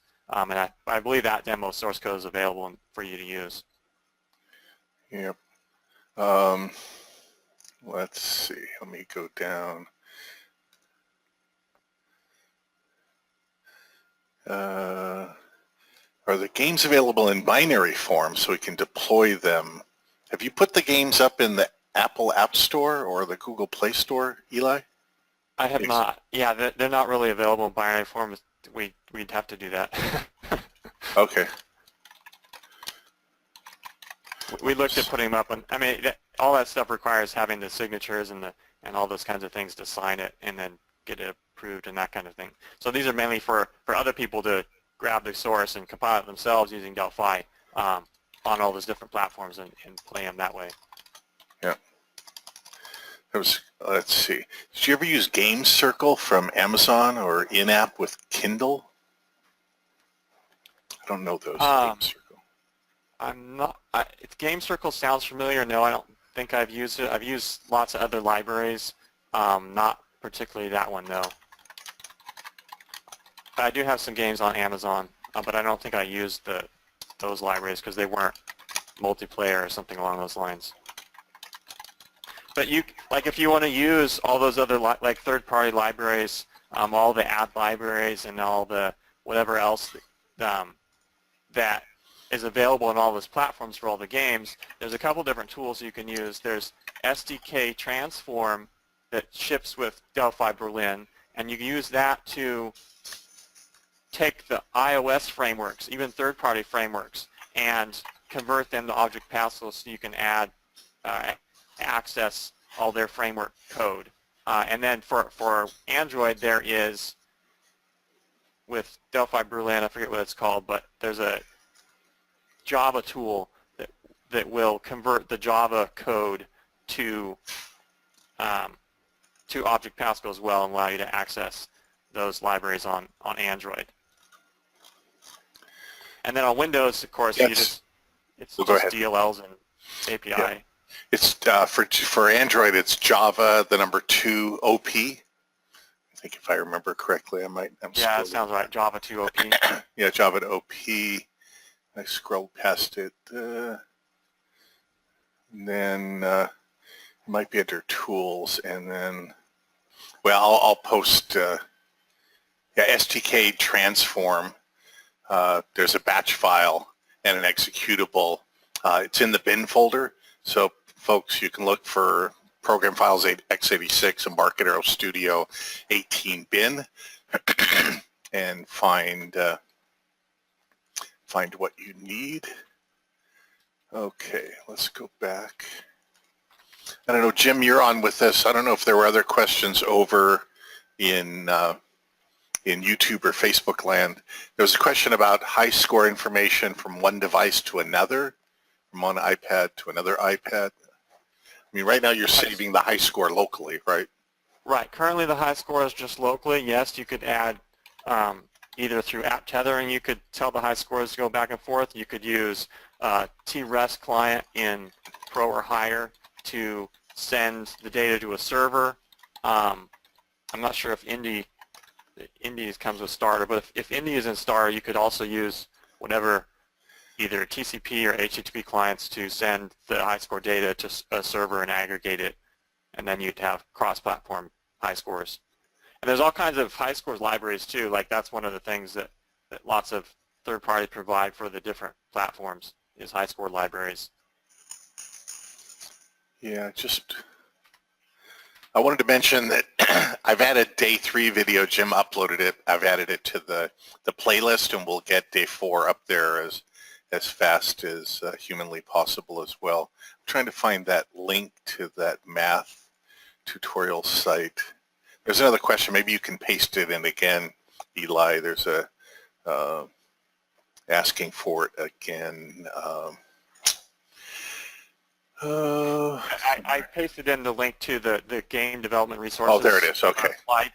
And so that just has all kinds. I mean, he's got like, I don't know, 859 game design blog posts. He's got 179 blog posts about Box 2D.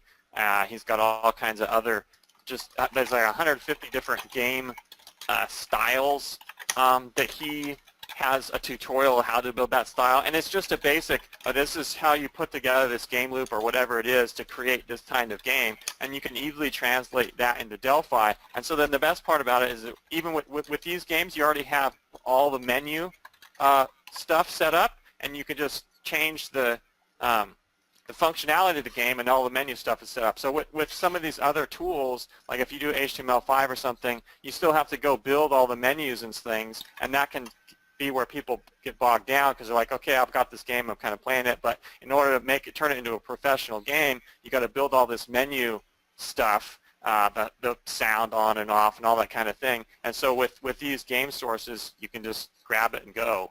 And so that's one thing that makes it easier. I mean, it's got all kinds of balloons here, blockage, circle path, diamond digger saga, all the different tutorials on how to build that kind of game, and you can easily translate that code over into Object Pascal or C++ with C++ Builder. Okay. For feature suggestions, people are asking about future plans and features they'd like to see. Just add those feature requests into the quality portal, quality.embarcadero.com is the best way, or if you find a feature request, vote for it, because product management looks for the feature requests and the votes as part of the business planning for future features. You can also check out Marco Cantu's August 2016 roadmap update. Talks about the Linux server support we're working on. And Marco also did a blog post a couple weeks ago, or at least last week, on the Linux 25th anniversary, and has a short video linked in there for showing building and deploying a console application to Linux compiled with Delphi. Again, we're doing server-side and console applications, not GUI or FireMonkey for Linux. That's not in the current plan or current roadmap. There's a question here about whether you are using any kind of geospatial data structure for objects in the game. Not that I know of. Yeah. Okay. All right. So when the Linux version comes out, you could easily use that to create the high score server, and then you could aggregate all the high score information through the Linux server. Yep. And you can use Indy. You could grab Indy independently. You can use that with Starter Edition, so you could do things like TCP and Gopher and HTTP puts and gets and so on. There's a question about use T-Timer versus the parallel programming library as an alternative. Was there a reason why you use just a main loop and a timer versus the PPL? Mainly for simplicity. You could totally use the parallel processing stuff to reduce the game loop. Like if you just had more objects, lots and lots more stuff, you could totally use the parallel processing to reduce the cost of the game loop, or just offload it to the other threads. So yes, you can do that for just demonstrating the games and ease of that. I just use T-Timer. It just allows other people to jump right in and start making changes without having to think about some of the parallel processing things that make it more difficult to think about. Yep. Yeah, it's very simple. I looked at the source code and you showed it. I mean, there's just a big case statement, or in the C++, the switch statement, right? And the main loop just runs looking for things to do. Okay. Somebody else? Go ahead. You can add all kinds of different functionality. Like you could have the player character rocket shooting multiple projectiles at different angles. You could turn the points thing into a power-up thing, so you can collect different power-ups and get more bombs or more lives or whatever it is. So it's set up. That's why all of those different pieces are in there. So yes, the points power-up, all it does is give you more points, but you can easily add a switch statement in there and use tag or something like that to tell it which kind of power-up it is, and then you can add a whole power-up system into these games really easily without much extra work. Yep. Okay. There was a question over in the chat window about could you build a video using FireMonkey by capturing the frames, and the camera does capture frame, and there's an event handler called on bitmap ready. So when the frame buffer is full, you can hook that event handler on the T camera component, and then take that frame, it's a bitmap image, and start building up your own internal data structure of a movie and then save that out. But we don't have a video camera movie recorder sample that I know of. I'll double check again, but I haven't seen one. Let's see what's happening over here. Well, so with the video camera, I think you can use like the native platform recorder. So it just sends it out and says, okay, go use the default Android recorder and then send me back the video. And then you can use the video that way on Android and iOS. And then as far as recording on, say, Windows or something, or recording the screen, it would be very, I don't know if it would work, but you could use make screenshot on the form, and if you strung all those together, you'd have a video, but I'm not sure the performance would allow you to do it. Depends on, you'd have to try it and see if you could make screenshot 30 frames a second to record the form. Yeah, for actions, just use the action list component, and there are a whole bunch of default actions that work with FireMonkey, like take picture from photo library, take picture from camera, and then there's event handlers on those actions for did the person actually take a picture, did they cancel, so you can do all of that. There was a question here about using Facebook to preserve games and so on. I mean, you could do REST calls into Facebook. There's a Facebook API.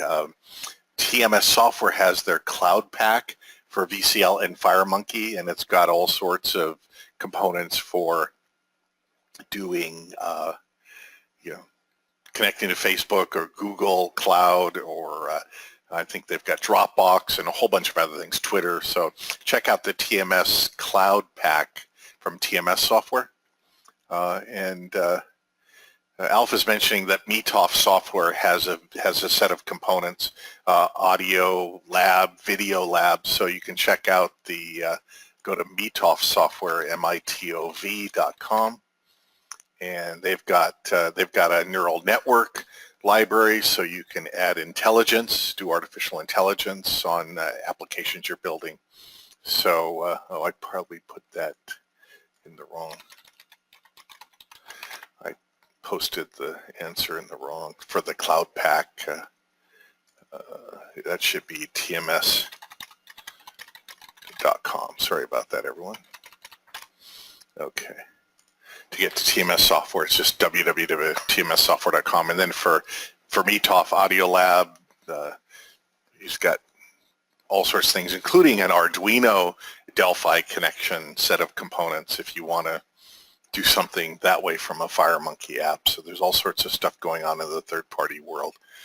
You can go to tp.embarcadero.com and then use the partner directory to search by category and by product the supporting third-party products that those partners keep up to date.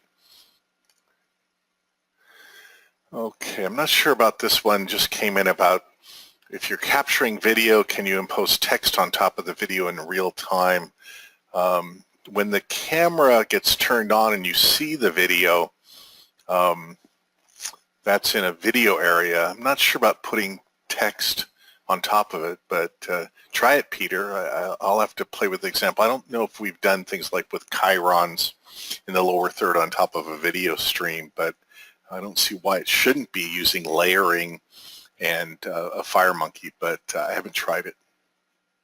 So with the FireMonkey Go game I was testing out, I did do like an alternate reality thing that Pokemon Go does have, and so I used the T camera component and I pulled in the bitmap from the camera, and then it's just FireMonkey. You just put more controls over the Pokeball or whatever. I just put that over the top using T-Circle or something like that, and then you can just swipe it forward and it does it like it does in Pokemon. So that was one thing I tested out. So yes, in FireMonkey, everything is just an object as long as the video's in a FireMonkey object. Now, with some of the mobile devices, it can get tricky if you're using the native video, because the native video will want to float to the top, and so you'd also have to have a native object, which you can do in FireMonkey, but most of the objects are not native by default, especially on Android. So you'd have to use those native objects over the top. And as far as putting the video or putting the text on the video itself, that would be something different. I think if you used the make screenshot way, it would do that, because you would just get a screenshot of what you see with the video in the background and the text over the top of it. But I would say it would be pretty difficult to turn that into a video just based on performance-wise. You're taking screenshots every once a second or 30 times a second. So it just depends on device, I would say. Yep. Yeah, I know that I agree with you on the camera, on the smartphone devices. The camera wants to take control. But we do support some native components on some of the platforms, and the team is working on more native control support. I think, and the way you can use that is if you put a FireMonkey component, visual component on the screen, like a speed button or whatever it might be, there's a property that you can choose for whether it's a native control or it's a styled control, and you can tell, for example, like on an edit box on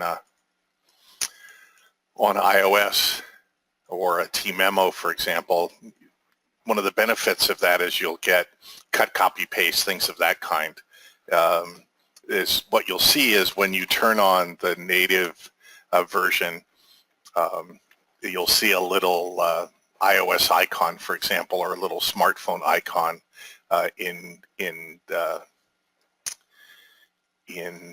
inside of the edit box or the control that you put in FireMonkey to tell you that you're using a control. That's the control type property. So put a T-edit down. Your choices in control type is the name of the property, are either platform or styled. And so when you choose platform for the control type, it puts a little smartphone kind of gray bitmap in the right-hand corner of the edit boxes area to let you know that.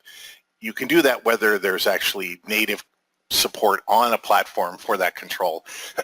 FireMonkey will come up and say, oh, we don't support native on that platform, and it'll just switch automatically into the covers back to styled. So, but on iOS, for example, a native edit would give you things like cut, copy, paste, cancel, and those kinds of things just by setting the native control. It also ties into the spelling correction, for example, if you have that turned on your iPhone.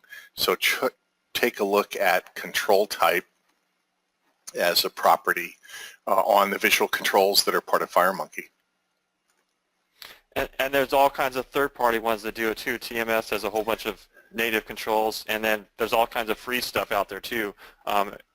Pretty much everything you'd want, every native control you would want there, it's available via a third party as well if it's not built into FireMonkey.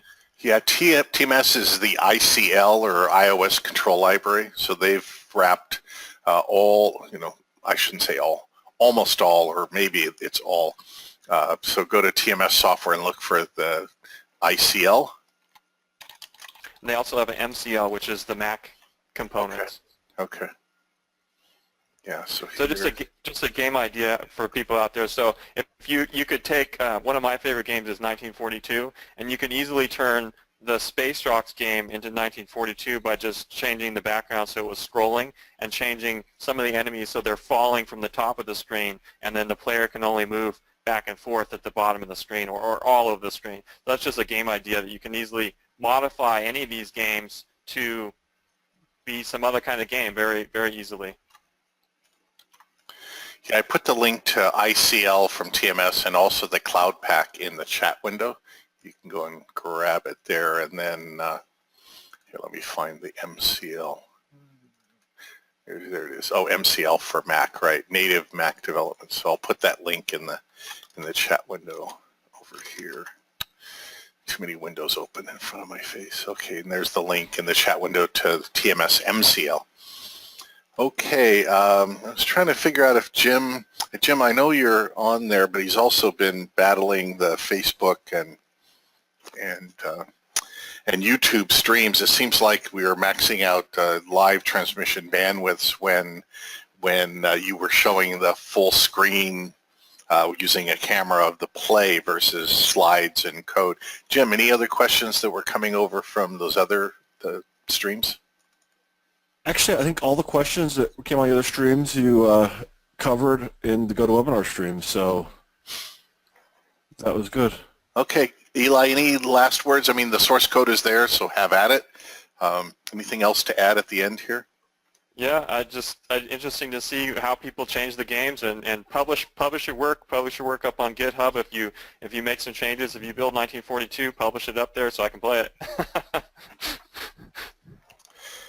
Actually, I do have a question for you, Eli. Are you going to share the source code for your FireMonkey Go? Sure, I'll send that to you. That would be cool. And didn't you make a mock-up of Ingress as well? I did. Up on fmxexpress.com, there's an Ingress mock-up. It actually uses like the Google static image map API to pull in static images and show it in 3D. It actually uses FireMonkey 3D. It shows it in 3D and it rotates around and has some 3D objects on there. And so in this FireMonkey Go thing I was playing around with, I actually was more concentrated kind of on the alternate reality part, the camera part, and then I was just using the regular, so far anyway, just using the regular map, a 2D map instead of using that 3D map. But I should probably switch back to the Ingress style map, because that's closer to the FireMonkey or the Pokemon Go way. Yeah, for those of you that haven't gone to it, you should absolutely bookmark fmxexpress.com. It's Eli's portal where he puts up everything that he can find that people are doing, including himself, with FireMonkey. So there's links to all sorts of articles and samples and components. I think one of the cool things you also did, Eli, is I think you built Troll Edge, which is an editor built in FireMonkey that runs on multiple platforms, programmers type editor. Is that right? Right. So Troll Edge is kind of it just allows you to open a whole bunch of different file types, kind of like a text editor, but it also has syntax highlighting. It also does some code completion for Object Pascal, and then it also runs on Mac. So you can have Mac and Windows version. And so the reason why you have the Mac version is because if you're over on your Mac with PAs, pulling all these iOS apps and stuff, you can use Troll Edge to open up the files. You can open up zip files and just view inside the files, and it's pretty cool just to use it as a utility to access all the different files, view images of inside the different folders of all the iOS apps and things like that. And then another thing that's over on fmxexpress.com, if you ever remember Flappy Birds, which came out a couple years ago, maybe last year, I did a FireMonkey version of Flappy Birds, and that source code is also on there. So that's a 5th game you can download and try out if you want. There were several questions about some of the tools besides Delphi you used. One for the sprite sheets and another one, I think, for the mountains on Rocketship Delta. So I use Adobe Flash for the animations, and then like a lot of the graphics for other people did those, but they created them in Adobe Flash. And then the logos here, those are just different fonts that I used. And that's why they look the way that they do, so they're all stylized. And then some of the stuff like the Space Rocks font, that one that's got a glow behind it, and that glow, I'm pretty sure I used Adobe Flash to do that. Same with this Alien Invasions, it just has a bevel on it. Most graphics programs offer that kind of bevel feature.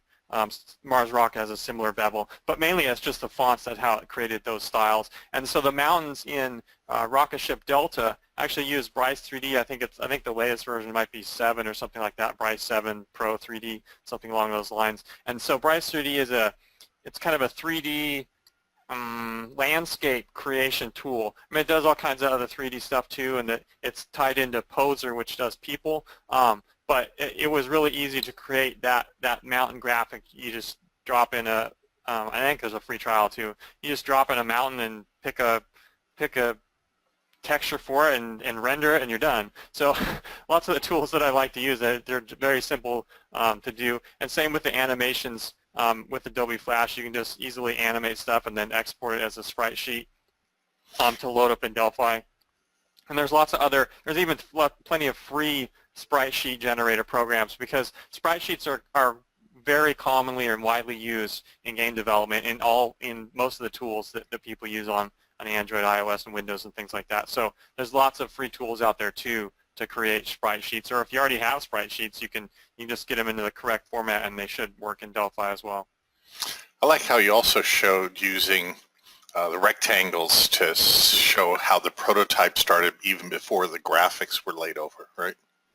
Right, and so, I mean, that's an example of, okay, you don't really need the graphics to start out. All you need is the functionality. Once you've got the functionality going on, all right, then come back and skin the graphics. You don't have to wait to build functionality, wait on the graphics or anything. Just get the functionality running, and then you can move forward with the graphics when you have them. Then there was something somebody mentioned about, I guess I don't know if you were loading a stream file or something. They were getting an exception with Rectangle 2. All right, so in some of the in 3 of the starter games, which I think is Mars Rocket, Rocketship Delta, and Space Rocks, if you're loading it up in starter and you get a message that says Rectangle 2 is missing, and it asks you, do you want to just delete Rectangle 2? I think if you hit OK, you should be able to just compile the games when you do that. I tested that over here. I'm not using Starter Edition, but I tested clicking OK, and it accepted it, and then I was able to compile without any issues. We're going to get updated versions up on GitHub that won't have that issue when you first start it up either. And another issue that there's an issue with T-grid panel layout. If for whatever reason it corrupts, this mainly happens in Mars rocket. For whatever reason, it won't compile. If you just either just restart the project, reload the project, or if that doesn't fix it either, you can just unzip a new version, and it should fix that. It has to do with there's an issue with the Delphi IDE. It doesn't like T-grid panel layout in some cases when you switch platforms and stuff. Okay. And then someone asked how much of the code was reused across the games.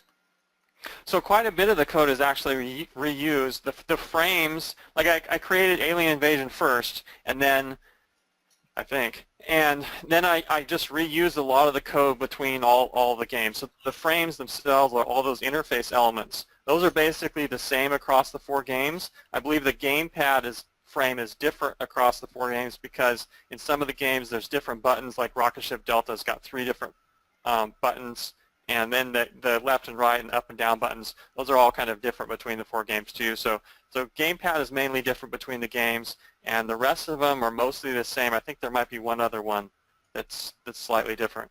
And then as far as the code goes, I mean, they're mainly the same. I kind of use the same general idea to create all of them. It has the asset layout in all of them, so that's kind of the same. So the forms themselves are very similar between the games, and then the code, they all have game loops. It's kind of structured very similar. They all run through like depending on what kind of objects are within the games. They loop through all the explosions, they loop through all the projectiles, they loop through all the enemies, and they do the collision detection through all those different things, through most of the games. So then it is just customized a little bit depending on what that specific game required to make it look like that it does. Like Space Rocks has wrapping, so you can fly off the edge of the screen and you fly back on the bottom of the screen. So that's a customization that's unique to Space Rocks, and the other games don't really have that. And what is used for audio, for the sound effects?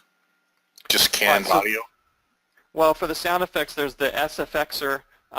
There's a bunch of free tools online that you can just use in your web browser. There was SFXer, there's VFXer, and chiptunes, and then there was some music. So I used SFXer specifically for the sound effects in the games. I think there's about 7 or 8 sound effects per game. And it just gives you just pick the kind of sound that you want, whether it's a blast or fire or whatever, and then you just click it until you get a random one that you think sounds good, and then you just use that one. So for the music, I was kind of disappointed because the music tool that I used, which was it was really cool. It was this free thing where you could like set up all these sound that would combine into this loop, and it was kind of like a genetic algorithm or something, and it was all in the browser. But when I went back to create this presentation, that tool was no longer available in the web browser, so that's why I came up with those other ones that you could use, like Shockwave Sound. You can license sounds or music off of there on the other ones that I mentioned. And just a reminder to everyone, because there were several questions on the mobile side. Tomorrow we're going to cover mobile and how to upgrade your starter to mobile. There's a special offer to move from starter to pro with the mobile add-on pack. Just go to shop.embarcadero.com and then click on the Delphi shopping link, or go to RAD offer, embarcadero.com/RAD, RADOFFER, and you can see the special offer that go from starter to Delphi Pro, and you get the mobile add-on pack for free for $0 as part of the special promotion. So again, shop.embarcadero.com, click on Delphi product page on the shop site, and you'll see the upgrade offer from starter to pro. And we'll cover that again tomorrow and all the mobile aspects. As Eli mentioned, there's 2 different versions of the game. There's a full version that has FireDAC talking to SQLite database local for the high scores, and then the starter edition uses INI files to save high scores. I think in all 4 games you also use your common architecture of having a timer and a main loop. Is that right, where you have the different modes and things happening? Correct. They all use the game loop system.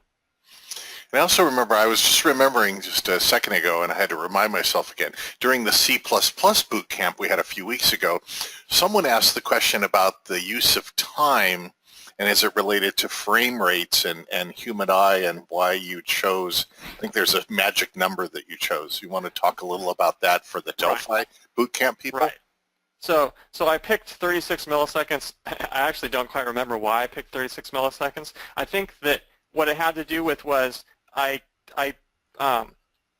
performance tested the games, and I figured out a good number that they met. Like they were most of the time the loop is under 36 milliseconds. So I came up with, okay, so 36 milliseconds. If it goes above that, you're going to have some lag. But if 99% of the time it's under that, then we should be good. So I think that might have been one of the reasons why I picked 36 milliseconds, because if you do 1,000 divided by 36, it's something like, I don't know, I forget. It's like 36.2 or something like that. So 36 frames, like 27. Like 27 times 36 is, yeah, it was something like 26 or 27 frames, yeah. Yeah, so I mean, and the human eye sees 25 frames a second, so at 27 it's good, and so those kind of things all mashed up together, and that's why I ended up with the 36 milliseconds. Do you think what might happen if somebody started playing with that timing loop themselves in their own versions of the games, or? Well, if it depends on the platform. Like some of the platforms, like some of the iOS, like the iPad I was showing, it only hits most of the time. It only hits 7 milliseconds. That's the cost of the game loop. So you could either add a whole bunch of functionality and keep it at 36 milliseconds, or you could probably drop the 36 milliseconds to, I don't know, 10 milliseconds or 15 milliseconds. And I don't remember if it takes that into account, like whether the game would speed up or not. I'm not sure if it uses. I don't think it does. I think the game would probably speed up if you drop the milliseconds. Yeah. So it could be a game mechanic. Okay, if you want to go into matrix bullet time, you could slow down the timer, and then you would have bullet time very easily. Yep, and I've got the iPad Pro. It's got the faster processor. If you've got an older iPhone or iPad, there's always things that can happen depending on your Windows machine or your MacBook Pro or whatever it is that you might have as well. So it's all cool, and I think the greatest thing is you get all the source code. The URL is on the screen. That'll take you to GitHub, and there you can go and grab the source code, not only learn from it, but play around with it. Maybe use the same underlying structure for other games, for example. And then I think you were encouraging people, Eli, to update the games, upload your own versions of games. If you've made some changes, post those and write articles as well. Right. I mean, there's all kinds of changes you could make. I mean, I can think of like 1,000 different ones already that, okay, speed up the stuff, add the bullet time, add more power-ups, add all kinds of different, like you could shoot 3 different projectiles forward or whatever, all kinds of different stuff you could do. You could turn Space Rocks into a 1942 style game. The other thing I would like to say is that like all the functionality that you see within the games, all that stuff kind of applies to business apps as well, like all the layout stuff, all the anchors, the Fire DAC, the app tethering. You could use the app tethering just like I use in the game for a gamepad, but you could use it in whatever business app that you're building. So all the technology that's there is easily transportable into whatever business app you might be building with FireMonkey at the same time, even if you're not doing games. Yeah, I'm just going to give a shout out as well to Eli's FireMonkey portal, FMX Express. It's got news all the time and information about other articles, components that are available, videos that are available, component sets for doing specific kinds of development. So make sure you bookmark www.fmxexpress.com and monitor it for new articles that are being put up all the time. This is a great resource for everything that's related to FireMonkey, what people are doing with it and how they're using FireMonkey and extending it as well with components. So that's just a great site for everything FireMonkey. Okay, right, so, go ahead. So the thing about third-party components, like if you're stuck with something with FireMonkey, there's probably a third-party component for that. Yep. So you can really save yourself some time, like video components or whatever difficult thing you think you've run into in FireMonkey. Go looking for a third-party component. There's probably one out there that can really save a lot of time for you. Yeah, there was why there's two versions of the games has to do with if you have Starter Edition, there's certain functionality that's there versus Pro. So the app tethering and the connecting to databases, that's in the Pro version. So the Starter Edition has those things removed out of it, and it uses the local INI file. I think one of those things people were asking earlier was, what about saving high score to like some web page and website? And so there's third-party components for example, the Project Indie components for doing TCP, HTTP, and so on. So there's lots more that you can do with these games and changes to them as well.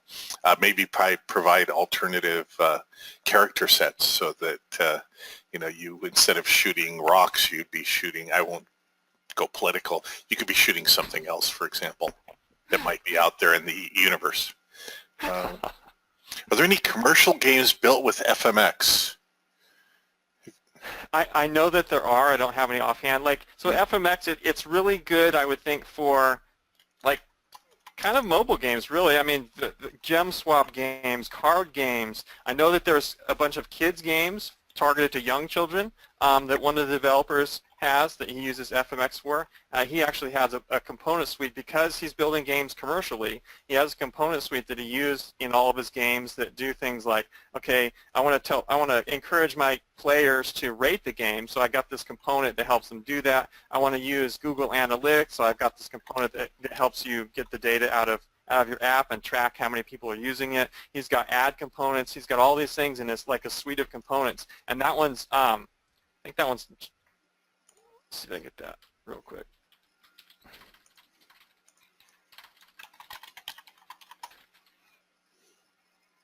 I had it here. Let's see. So anyway, and also on fmxexpress.com there's a clone of Flappy Bird from last year. It was called Flappy FireMonkey, and so you can download and check that out too. The full source code is available for that one as well. Let me see if I can get this.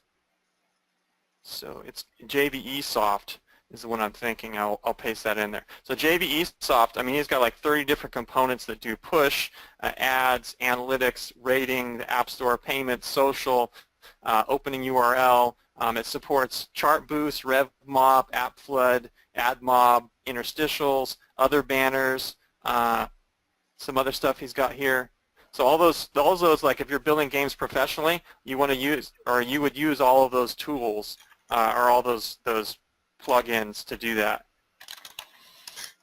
And there was a question for about what about in-app purchases, and just as we have ads, we have in-app purchase support as well. So you'll see that in the component palette. Right. There's a built-in in-app purchase component, and then there's also third-party ones. Like if you want to do PayPal purchases somehow, some of the app stores don't allow that. But he has the one I just pasted in there, the JVE Soft. He has a PayPal purchase component you might want to use. Or if you got your Win32 app, you could use it in that as well, and then you could use the built-in in-app purchase components that come with Delphi in your mobile apps. Yep.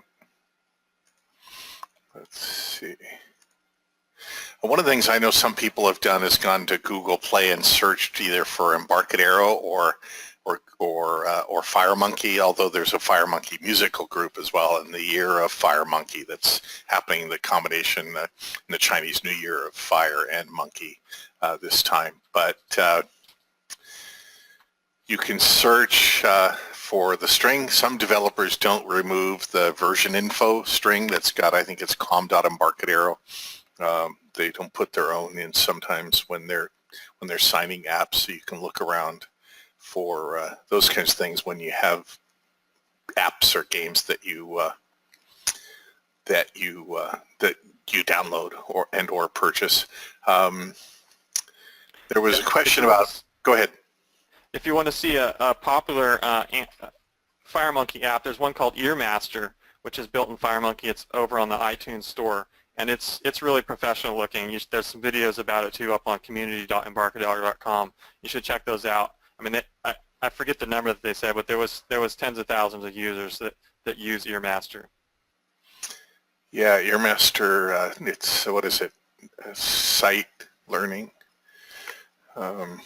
or music and sight, ear training, sight singing, practical music theory.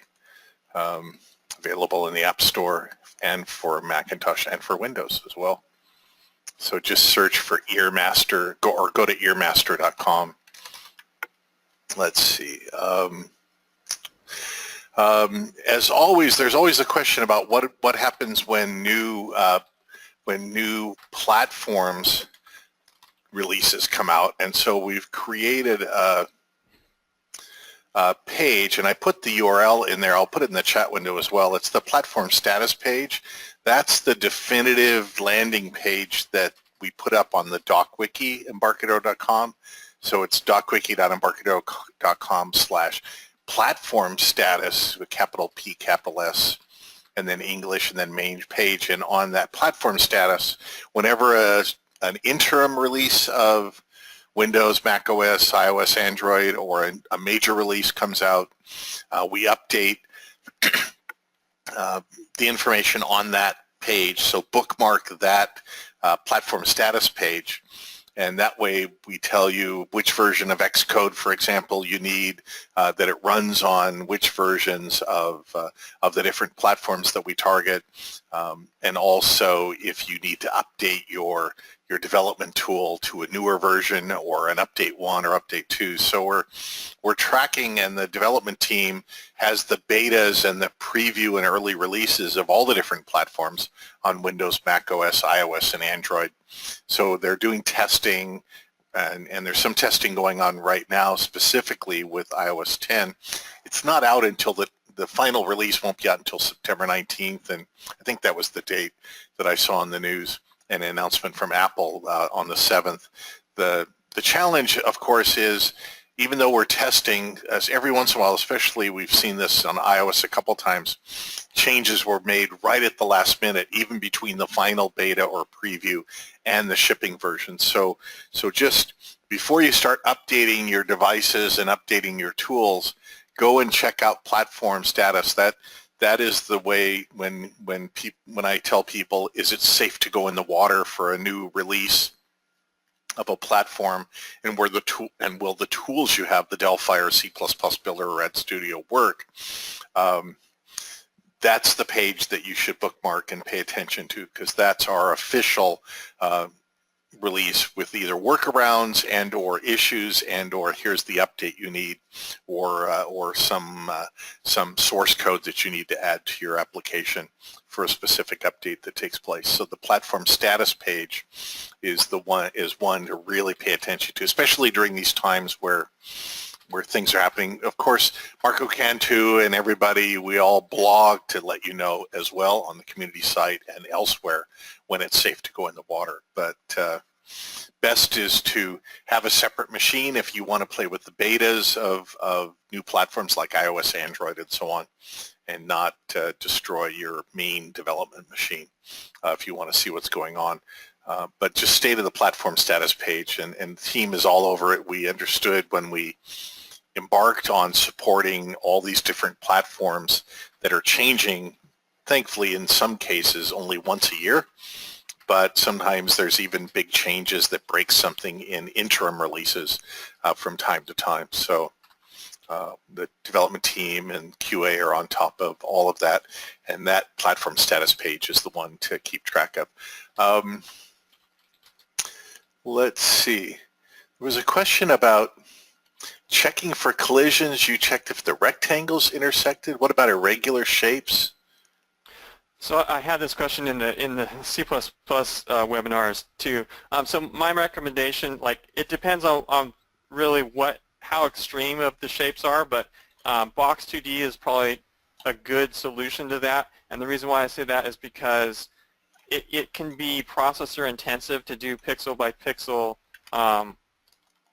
collision detection. There's other ways you can do it too, like you can just do a distance between the two objects, and then if the distance is far enough away from each other, based on the width of the objects, and then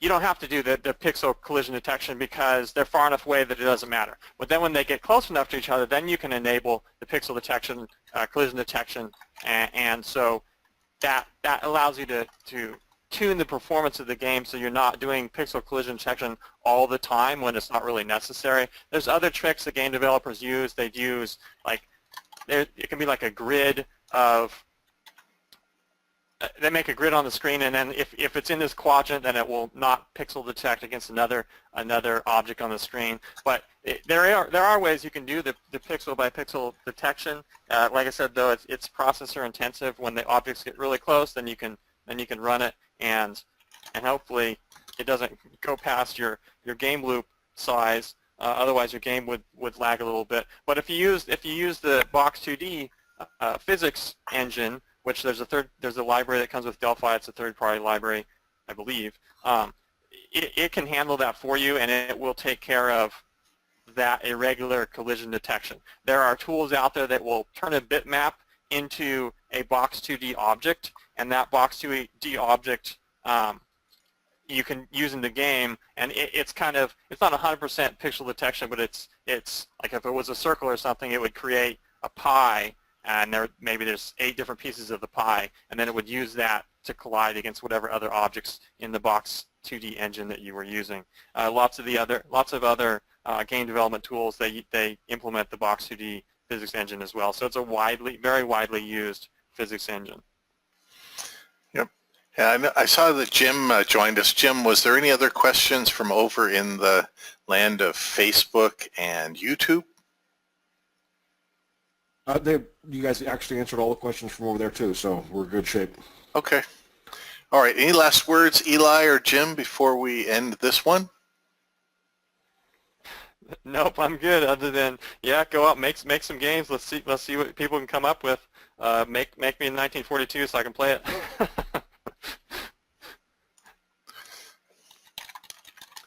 Oh, I did check the code, the starter code. I'm going through and cleaning up a little bit more in there, and I'll push it all to GitHub, so that'll be there. But it was all building for me, and so I'm not sure if why anybody's having trouble. But I saw a couple warnings I'm cleaning up just because I'm, I don't know, paranoid that way. But I'll be pushing that shortly. All right. Yeah, it had to do with, I don't know, some object disappeared from one of the frames, and so then the main form was looking for it and it wasn't really there. So once it gets saved out and you hit OK, that Rectangle 2 error should go away. It was just a question about the size of the APK file, the Android that you can deploy to Android, and so it's about 10 megabytes. I think it might be around 12 because the MP3 file is like 1.5 megabytes or something like that. So it's about 10 megabytes deployed to Android, the APK file. On Windows 32, the EXE is about 10 megabytes as well, but that's all uncompressed. On the Android, it's a little bit larger uncompressed, but if you look at other apps, like look at Facebook app or look at other games, I mean, they're really starting to get pretty big. I think it was downloading some app the other day, and it was like, I don't know, 150 megs or something like that. I'm going, holy cow, that was a giant app. Yeah, I think the other it's not uncommon for games to be that big, 100 megs easily. Yeah, especially with images, maybe there's video embedded in. All of that is part of the application bundle. I think the other part of the question was, does it affect the performance? And the performance of the code is native, optimized Intel x86 or 64-bit or ARM code. So as far as execution of the code in the logic loops and elsewhere, that's all optimized machine code. So. It used to be back in the days of DOS that your entire EXE got loaded into memory, and so larger EXEs would be slower. But now, if that's not the case anymore, and especially like an Android APK file is a bundle. It's not just a single binary. And so it just loads in the executable code into memory and then pulls everything else in as it needs to. So it really, a larger APK is not necessarily going to affect, the only thing it'll affect is download time to get installed. And the other platforms are very similar too. Like the IPA file is also a bundle, and the Mac deployment, Mac apps are a directory. I mean, on a Mac it appears like it's one file or something like that. But if you copy that file over to Windows, you'll see that it's a directory that contains a whole bunch of other files, including the binary and the icons and all those different things. Yeah. Or you can show the contents of the application bundle in Finder on Mac as well. So yeah, it's all in there.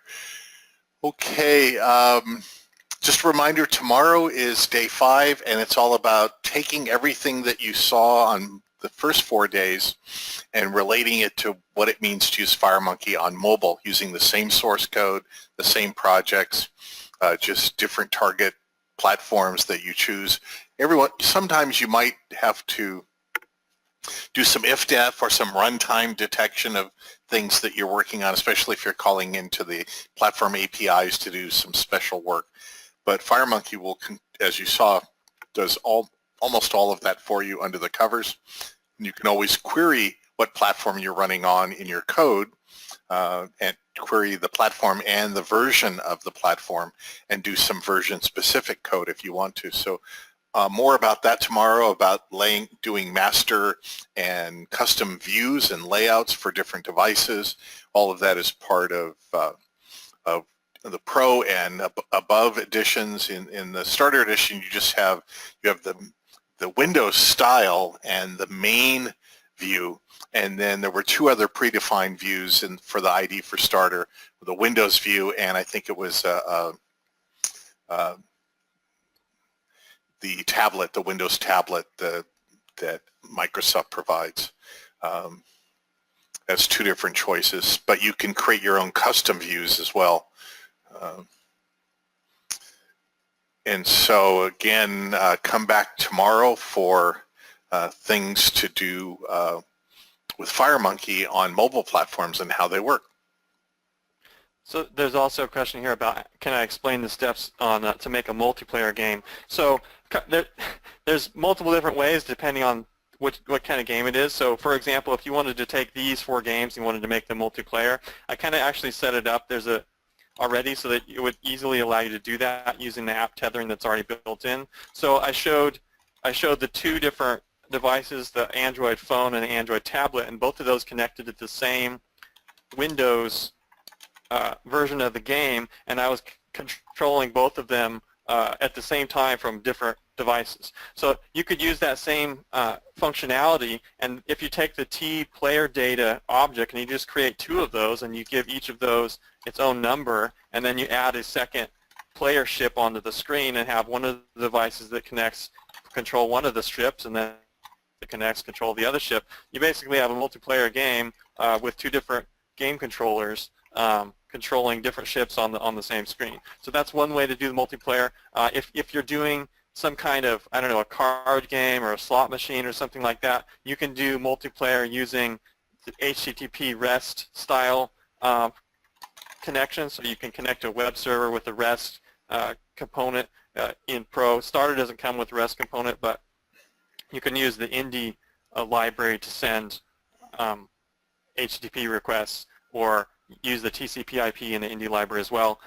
So you could use the REST component and send JSON back and forth to a server, and the server could handle those turn-based things, whether it's a card game or some other kind of turn-based game, or saving the high scores. And then the third way would be you can use the TCP/IP components, and this is like professional game developer people that have been doing it a really long time. They basically come up with their own binary protocol that is super, and this is what first-person shooter games use. It's super optimized for lag and size and packet size and all this other stuff that they've figured out over the years. And I'm sure there's all kinds of documentation on the internet too of how to write those protocols. And so that just uses either TCP/IP or UDP to send really small custom packets to tell your real-time game how to move the players around.